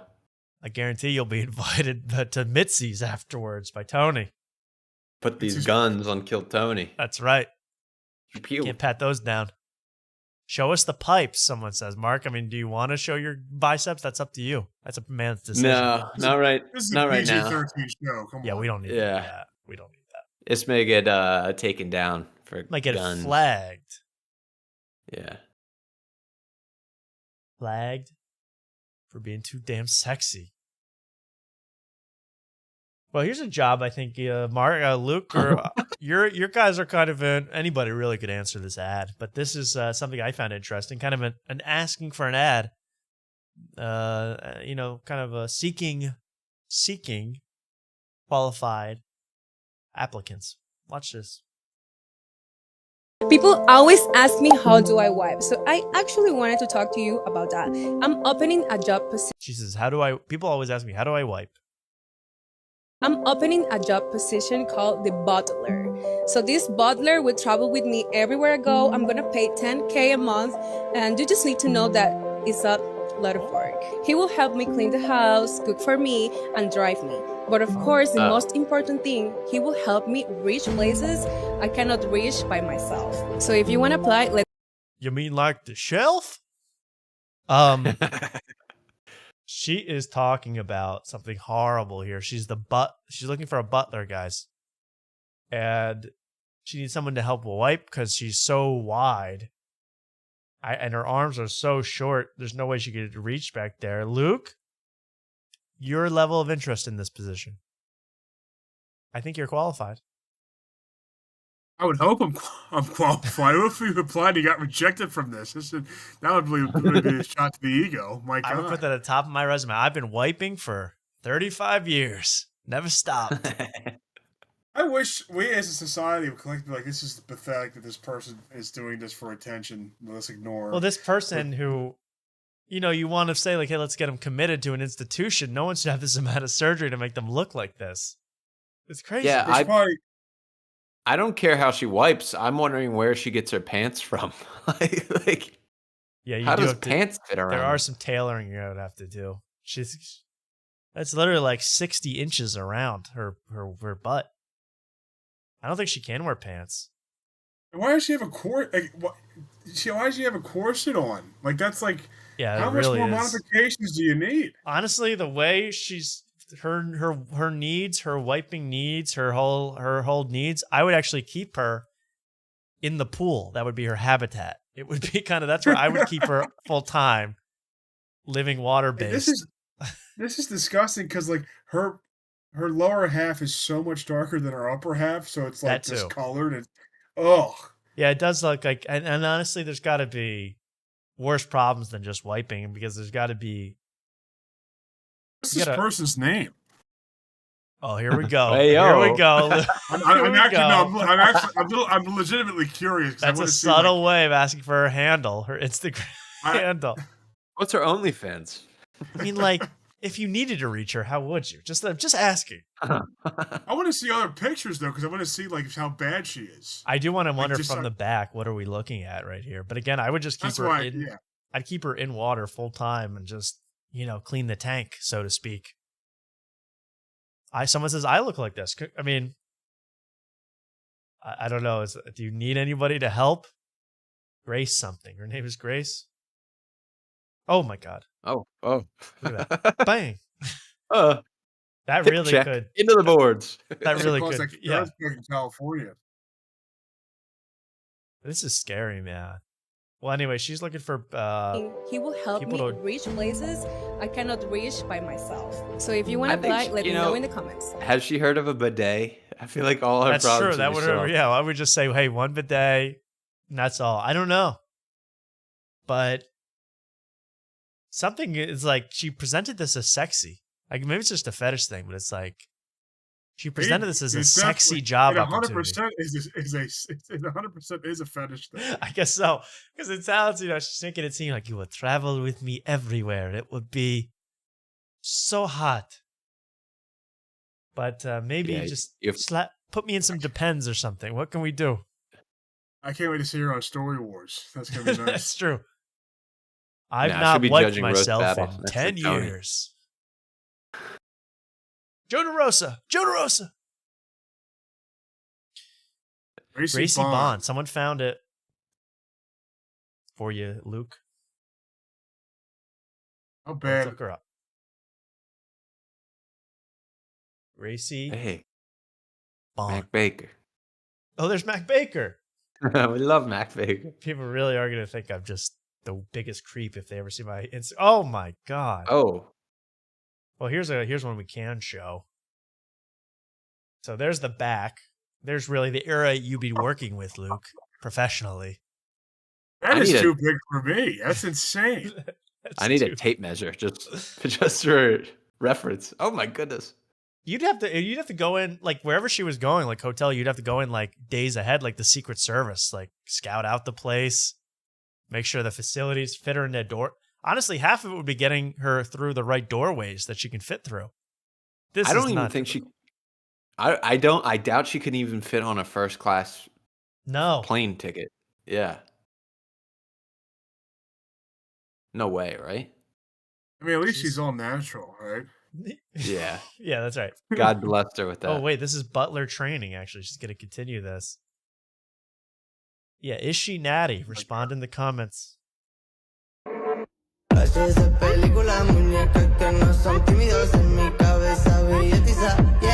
Most boy music ever to be played. Yeah, really? Could you get this? This is it?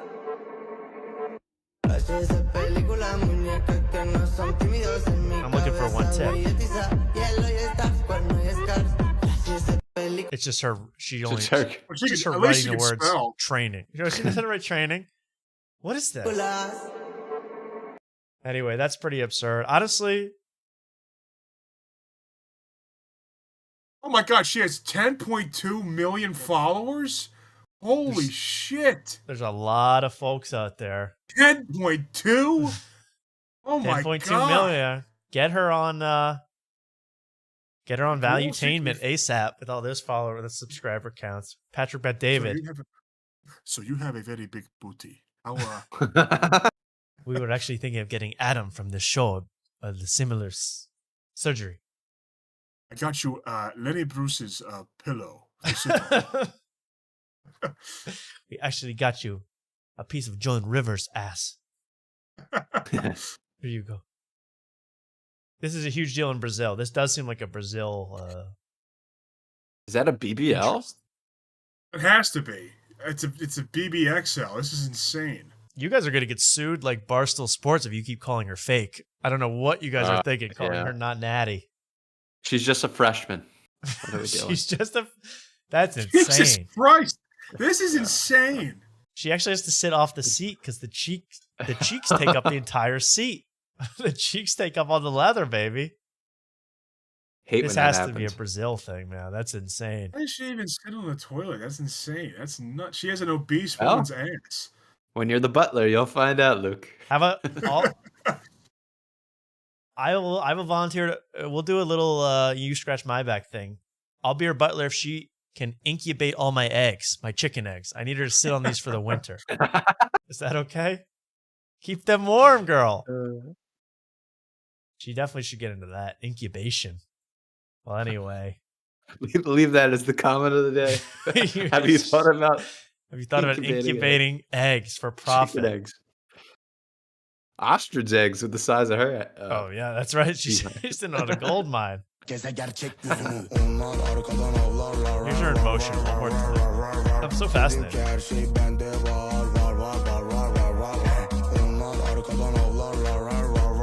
Girl, that ice cream sandwich is going straight to your hips. I gotta tell you. She would be attractive if she didn't have that fucking... Yeah, actually, if you went belly button up, she looks like a hot Brazilian woman. You know? Yeah. And then you go down, and she looks like some kind of... A Walmart baker. Yeah, or some kind of industrial steamrolling equipment. Incredible. Big ol' ass in those jeans. Exactly, man. This is crazy. Anyway, that's enough of her, but check her out. 10 mil on Instagram. I can't believe 10 million complete perverts. No one I know. I'm waiting for that. I was waiting for that. Luke is following her message. I know. My buddy Sharif probably follows her. I bet $100 he does. Yeah, this is really everybody here. I would go at home, look up this woman, see what creep in your life is following her.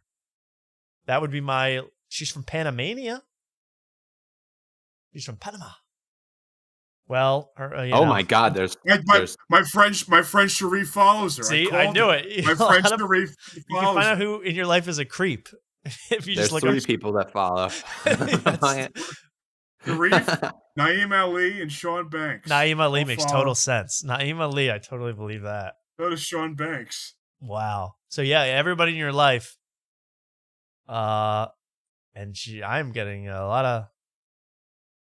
I'm a Panamaniac for this girl, man. Look at her. And folks, her OnlyFans is only $10 a month. Okay. Listen, if you're into that type of thing, $10 a month for that ass is for steal. It's $10 for the left cheek and $10 for the right. Split up. Wow. There's even this pin. You know what's most disturbing? The pinned picture. Where you really see it all. I'm not even going to show this. Because this on the left, that does not look appealing to anybody. It's also skin tone, so it's like, what the hell? Like, That's like, yo. What if we put lingerie on a Wait, a wildebeest? Pumpkin. Is this a before and after picture? What God gave me. Oh, she's saying she is natty. I love it. Oh, No. I see. No, she's not. Oh. Guys, you got to do this for yourself. I can't show any of this really. But how the hell do you lose weight and your ass stays the same? I'm sorry, but if I don't know, Luke, and if someone showed me this, what God gave me, I said, God gave you a tumor, man. Check that out. You have lymphoma. This is not natural. God did not give anybody this, and you're okay to live.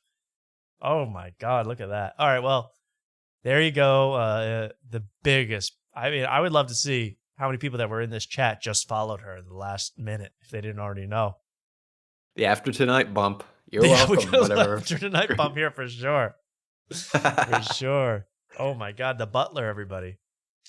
Well, she's great, and I hope she gets the employee she needs. That is unbelievable. Well, there's the Butler, and that's that. Well, after that, all that, we have, thank God, hit 3 hours on this show. 3 hours. 3 fucking hours live doing this. Disgusting pigs like you. I'm sick of you guys, but I love you guys. We hit 3 hours. My goal on the show to have 3 jam-packed hours every week for you people. I don't really want to end the show just now, but I want to know, Mark, I guess first, are you going to kill Tony? What is your plan for Austin Comedy, to take over Austin Comedy? I mean, that's our goal here on After Tonight. I mean, my goal is I am going to get back into it. So I look at it, I think it's July 14th is the Monday after Jeff Dye is at the mothership. So that's really the day circled on my calendar, and this is kind of like the training period. Well, I'm like getting ready for a fight. You know, we're working like up the UFC die. fighters. Now that's gonna be tough. Weight. We gotta figure out how to grease the wheels, get you on that episode if Jeff Dye's on it. I mean, Jeff Dye has to be on that episode. Right. We got to get you on that one. I don't know how. Again, grease the wheels of Lemaire. We are gonna try to get Lemaire on this show. Hopefully next week. I will. We want to break bread, so to speak, with Lemaire and get him to talk to us and find out what's going on in the deep heart of Austin comedy. I'll tell you, I think Lemaire knows a lot more than he's letting on, and we got to get to the bottom of it, and we got to get his real opinion about Jeff Dye, of course, because I heard they're friends. But really, we gotta get some names such as Lemaire, people that I find interesting, including he's one of the tops. I think he'd be a really good get. We got to work on that. Take over Austin comedy. There was a guy on the latest episode of Kill Tony, Mark, that said he's opening up a comedy club in Austin. Yeah. Bucket Pull said he's opening up a comedy club in Austin. Then this is where I know it's a little too saturated there in Austin, because then Redman was like, "Are you the guy opening the one right across from me?" And he's like, "No." So there's at least there's another club opening right across from Redman's club, which is different from Joe Rogan's club, which is different from the Vulcan. And then there's at least 2 more completely new comedy clubs starting up. Yes. For Austin. Yeah. There was one posted today that just opened. I don't know if that's the one across the street from Red Band's club. Right. But yeah, there's way too many clubs here. This bubble's gotta burst sometime. I don't know if it. I feel like it has already. It's just an illusion at this point. It's like but I don't know. a slow. But I wonder because Kill Tony, I feel like, and I don't have the vibe. You have the vibe, Mark. I feel like Kill Tony is almost. I said Shane Gillis is saving the scene in a way he is, but Kill Tony is keeping that scene with some blood pumping through it. The fact that you can get on Kill Tony and still get seen by millions of people. I mean, if he went to Netflix full time or whatever happened, God knows what would happen to Austin. Yeah, I don't know. People still living in the delusion. I don't know. But it'll be curious because I also heard that Rogan may open another club, but I heard it won't be in Austin. Like it'll be somewhere else. So that's what I heard. It's gonna be in Mar-a-Lago. The Mar-a-Lago Open. Yeah. Mar-a-Lago Funny Bone. Can't wait. Miles Anderson, the professional joke explainer, might be a good guest. Don't know him? I'll look him up. Thank you. Well, we got to get some guests on here because I got to find out what's really going on in Austin. But I am excited, Luke, I'm still into Philly comedy, Philly podcasting, and Philly's Funny sounds like it's a big deal this year. I'm excited. You want some new Philly podcasts to check out, Tom? Yeah. It's a Logan Mallon and George Miller podcast. Those guys pretty much run the Philly scene now. Logan Mallon? Mallon. And what's that podcast called? Where can we find that? It's LGM Podcast on YouTube. Okay. LGM Podcast on YouTube. It's good, you say? It's worth watching? Well, you would like it. I'm just looking it up. I'm just so curious. And Joke World just dropped a vid because he knows I'm live and can't watch it.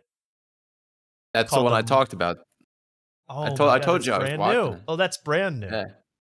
The Mark Norman Paradox. What is the paradox, Mark? That he goes, I just did this joke and it bombed. And then I go out in the street and people say, hey, Mark, you're really funny. Timing. I see. Whether or not the joke is. That is a paradox. Is it funny? Yeah. Well, he's doing the whole thing was to promote his Page to Stage new. Oh, yeah, his new documentary where he takes one joke. Yeah. Maybe that's going to be interesting, but I have a tough time thinking that it's that you take one joke and build it up from nothing to a joke in his act. But I wonder how much I'm going to like hearing the exact same joke for an entire documentary over. It's like the Aristocrats movie. Like I got sick of that joke after one telling of it. How am I going to hear one joke by Mark Norman over and over and over and slightly change? I guess if you're really into comedy, but. I also had a theater class in college that was called Page to Stage. So that's all I can think of is that class that I took. Yeah, that's a common little phrase there. So where's this LGM podcast? I can't even find it on YouTube. I sent you it on Discord. I said put it on the video sharing. Okay, good. Oh, good. So now everybody can grasp these people. Okay, good. Thank you. Here we go. Share the link. LGM. Let's just take a look at these guys to end this program. The Logan and George Miller podcast, 71 subs. This is brand new, you say. Let's see. Do they have anyone I know as a guest? You might. I'm not sure. Kyle Regan. Kyle Regan? That's probably the best we're going to do, right? Good dude. Naeem Ali. People might know him, though. Naeem Ali. But that's a lot. Oh, big get for them. It's the same damn joke over and over again for 200 videos. Oh, I don't know. You're talking about Miles. I don't know him. Should I watch? I'll just turn on. Isn't there another George in the Philly scene? Because I think of George Miller. I guess I'm not thinking. There's George Miller that's on this podcast. Then there's George Mills, who did the Grape Room. Yes, that's who I'm thinking of. Oh, I love Sean O'Shaughnessy. Great guy. Love Sean O'Shaughnessy. Joe Rogan on. Okay. Here we go. Here's the final look at what the hell's going on here. I don't know. I don't know what we're to learn from this. This could be actually great. This could be terrible. Let's find out. Oh, dude, the webcam stuff is gross. You guys want to hear something fucked up? Yeah. One time when I was a kid, I walked into my my grandparents' room and they had a tripod set up. Ew, And I was like, oh, dude. this is fucked. How dude. old were they? Oh, my family's young. My Yeah, it's grandparents are fucked, only dude. like just. That should be the name. I love it already. It's fucked. Yo, dude, fuck, dude. It's fucked with Mark Wellborn. All he's missing is the hand pats, and he's got it. Yeah, they are kind of doing it. He's This got is it. I'm not trying to judge, but this is Philly podcasting, isn't it? Just What I love, now. what I love about this show is that, well, first off, this is phenomenal. They have headshots of like Philly comedy namestays on the cabinets. Yes, that's very funny. Is that that Beezer? Lemaire back there? I thought I saw Beezer. That's Sonia, John Deere. I don't know who that is. King Cobb. Oh, King and Cobb. Alejandro Morales. I Oh, thought wow. I thought that was funny. That's funny. That's a funny little ad, but I see this what is I still. hate. What this I is still- hate is that they have like their like little like their crew. They're like they're pool boys, I guess what you call them, Okay. lap dogs. They have them they'll laugh in the background like every other podcast. Oh, has. there's other guys in the room. There's I think there's 3 guys behind the camera that laugh at the jokes too. It's very. I do not like that. I am not a fan. But I think the ghouls should get that. We should get some people to laugh in the background. I'm willing to come over every week and laugh in the background. And smoke. You'll just see smoke I'm gonna sit in the kitchen and smoke the entire time. You're just gonna see smoke wafting out and me laughing like Robert De Niro in Cape Fear at the movie theater.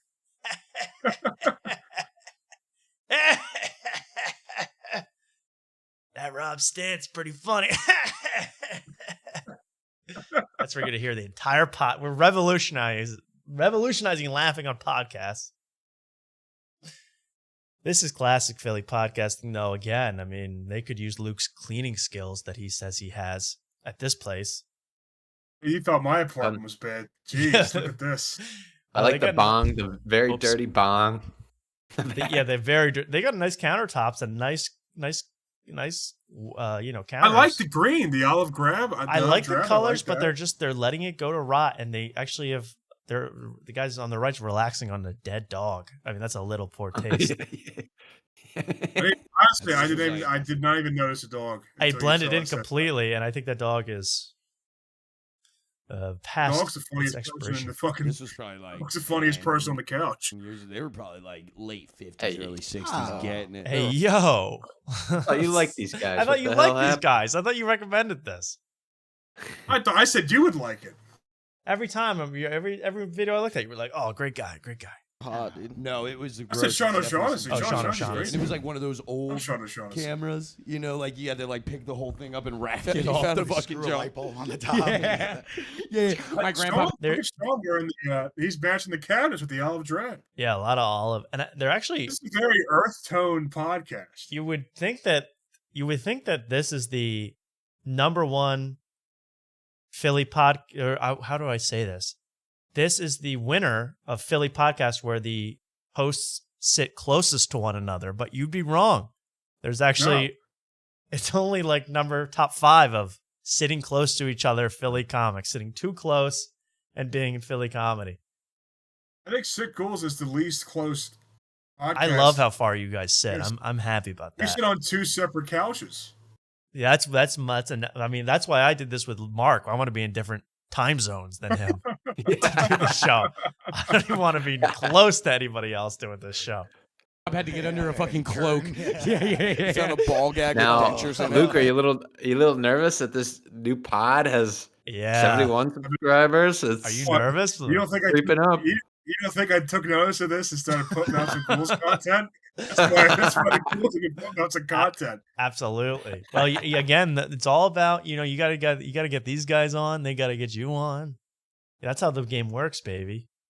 And I did just hear people laughing in the background. I can't believe on a show this small. No offense to these guys.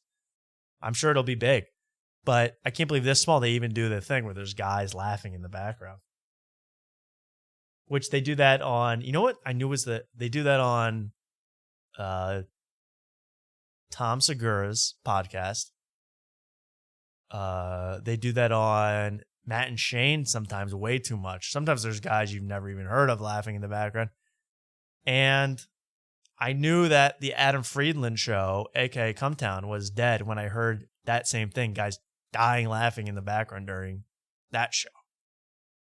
Let's all be Isn't quiet. that show ending too? That show's that show's officially over. But I remember in the past, it was people laughing. Yeah, but maybe that's why it was not successful. I never liked that. But let's hear that one more time. Fucking cloak. Yeah. Found a ball gag with dentures in it.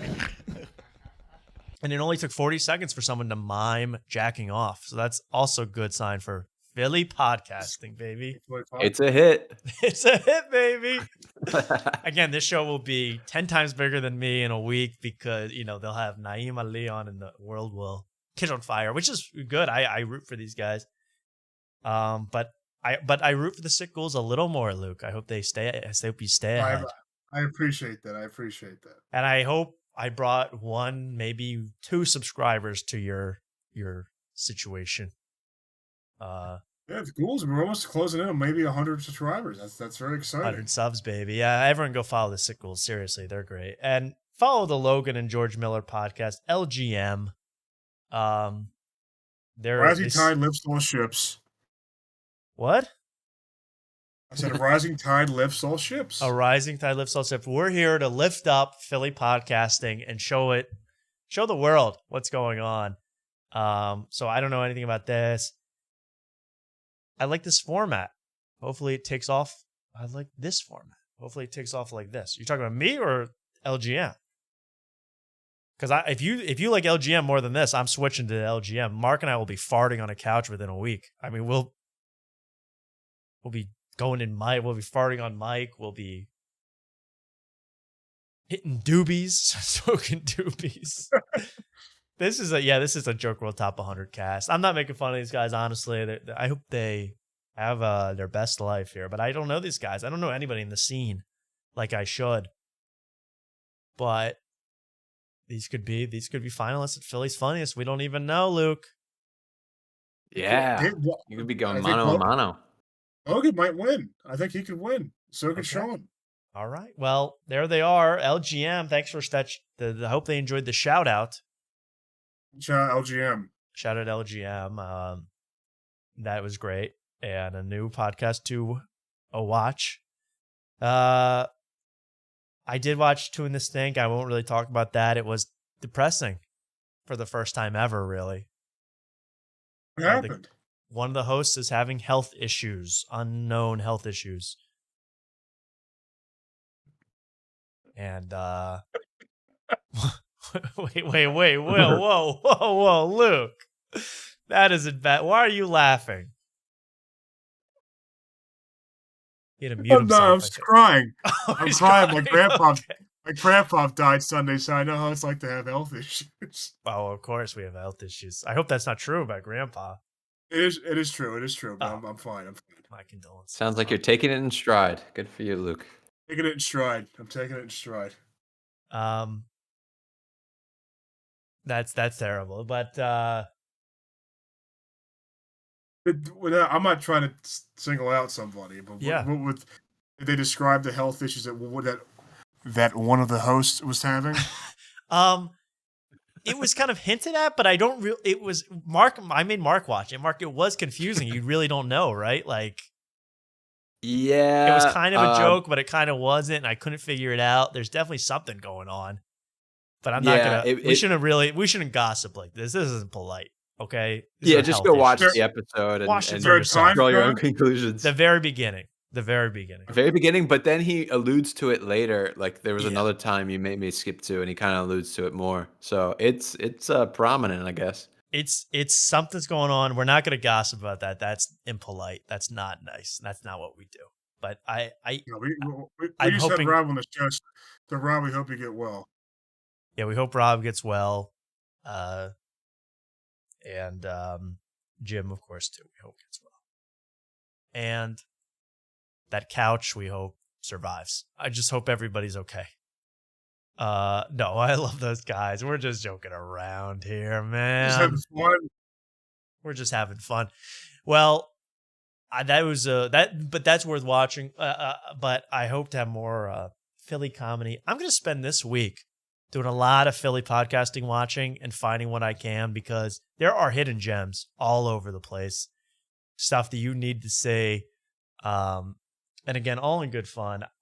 I don't know. I don't even know. I feel, again, I feel like we're famous here. I feel like everybody is seeing what we're talking about. So I hope everyone knows that this is all for fun.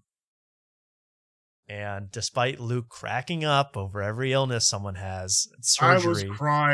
I was crying. I laughed at Jeff Dye, of course. Last week you were dying to Jeff Dye in serious medical peril. When it turns out he just wants, I thought he said he wasn't even dating. Why does he want to get his thing chopped? Right, Mark?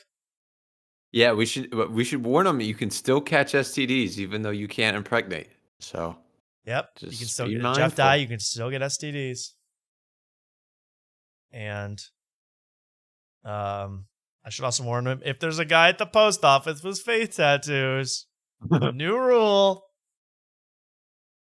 don't have sex with them. Don't bang him.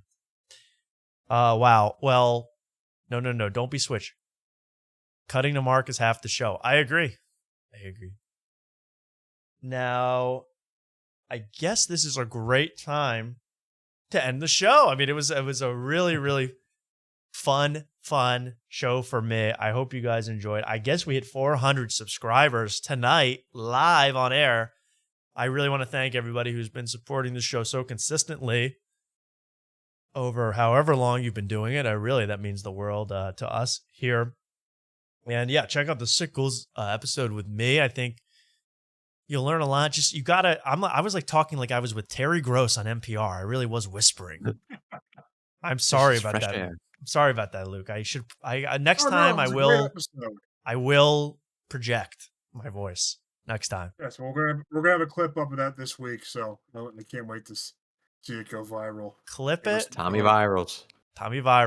We'll see how well it does in the first hour, and then I'll find out if I can collab or not, if that button's available for me or not. I don't know about the collab stuff. How funny would it be if I text her up, hey, that thing's blown up, we got like 1 million views on it. Oh, my collab button just works now. Yeah, right. We should buy like 1 million likes on that and see if he changes his tune. If that filter goes from gray to beautiful blue. Great show. I'll be back with an update next week. Thank you so much, Hypno, and everybody. Thank you, Ted, for sending me helicopter videos, and I really appreciate that. Everybody, I'll check it out. Believe me, I'll watch this stuff. Did Hypno smash? Yeah, he's smashing that glass ceiling, man. He's proven that a man of unknown race can really get it done. In the Taekwondo guy smashing his head against the floor. Yeah, exactly. I'm so curious to see what's going to happen with all that. Yeah, you got to tune in next week for Hypno Talk. Obviously, Hypno will be back here. You got to check out. DeMarc's going to be in the scene this week, right, Mark? Are you going to be? Oh, I'll be out and about. Why not? Good. We need that. And hopefully Luke's got something going. Luke? This week, it's Easter, WrestleMania. It's going to be a great time. How pissed were you when you turned on WrestleMania and Tony Hinchcliffe was on? Oh, I was more pissed about Bert Kreischer because he was in the ring and he was with my favorite wrestler, CM Punk, and they're teaming up against these guys. And it's like, wow, it's my favorite wrestler and my most hated comedian in the ring together too. It's like, this is horrible. I can't stand this. And who won? Or did they team up? They won. Like they just beat up the bad guys and left the ring. Oh, good. I feel like who are the bad guys?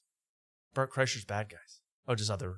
It was other wrestlers. So it was like Austin Theory and somebody else. I say within a year we're gonna have Jake from Joke World and WrestleMania being. I would love that. He's gonna be pile drived. Does he have merch, Joke World? I'm sorry. Oh yeah, he's got stickers. I think I came up with that was Joke World or was that with Two in the Snake? I came up with the way to bankrupt them both. I think. Which was that if you sent them a letter, they would send you one sticker for free. So I was going to send 10,000 letters. I bankrupt the sticker part of the business and see if I could get it done. Well, anyway, that's always go with the sticker scam. Try it out.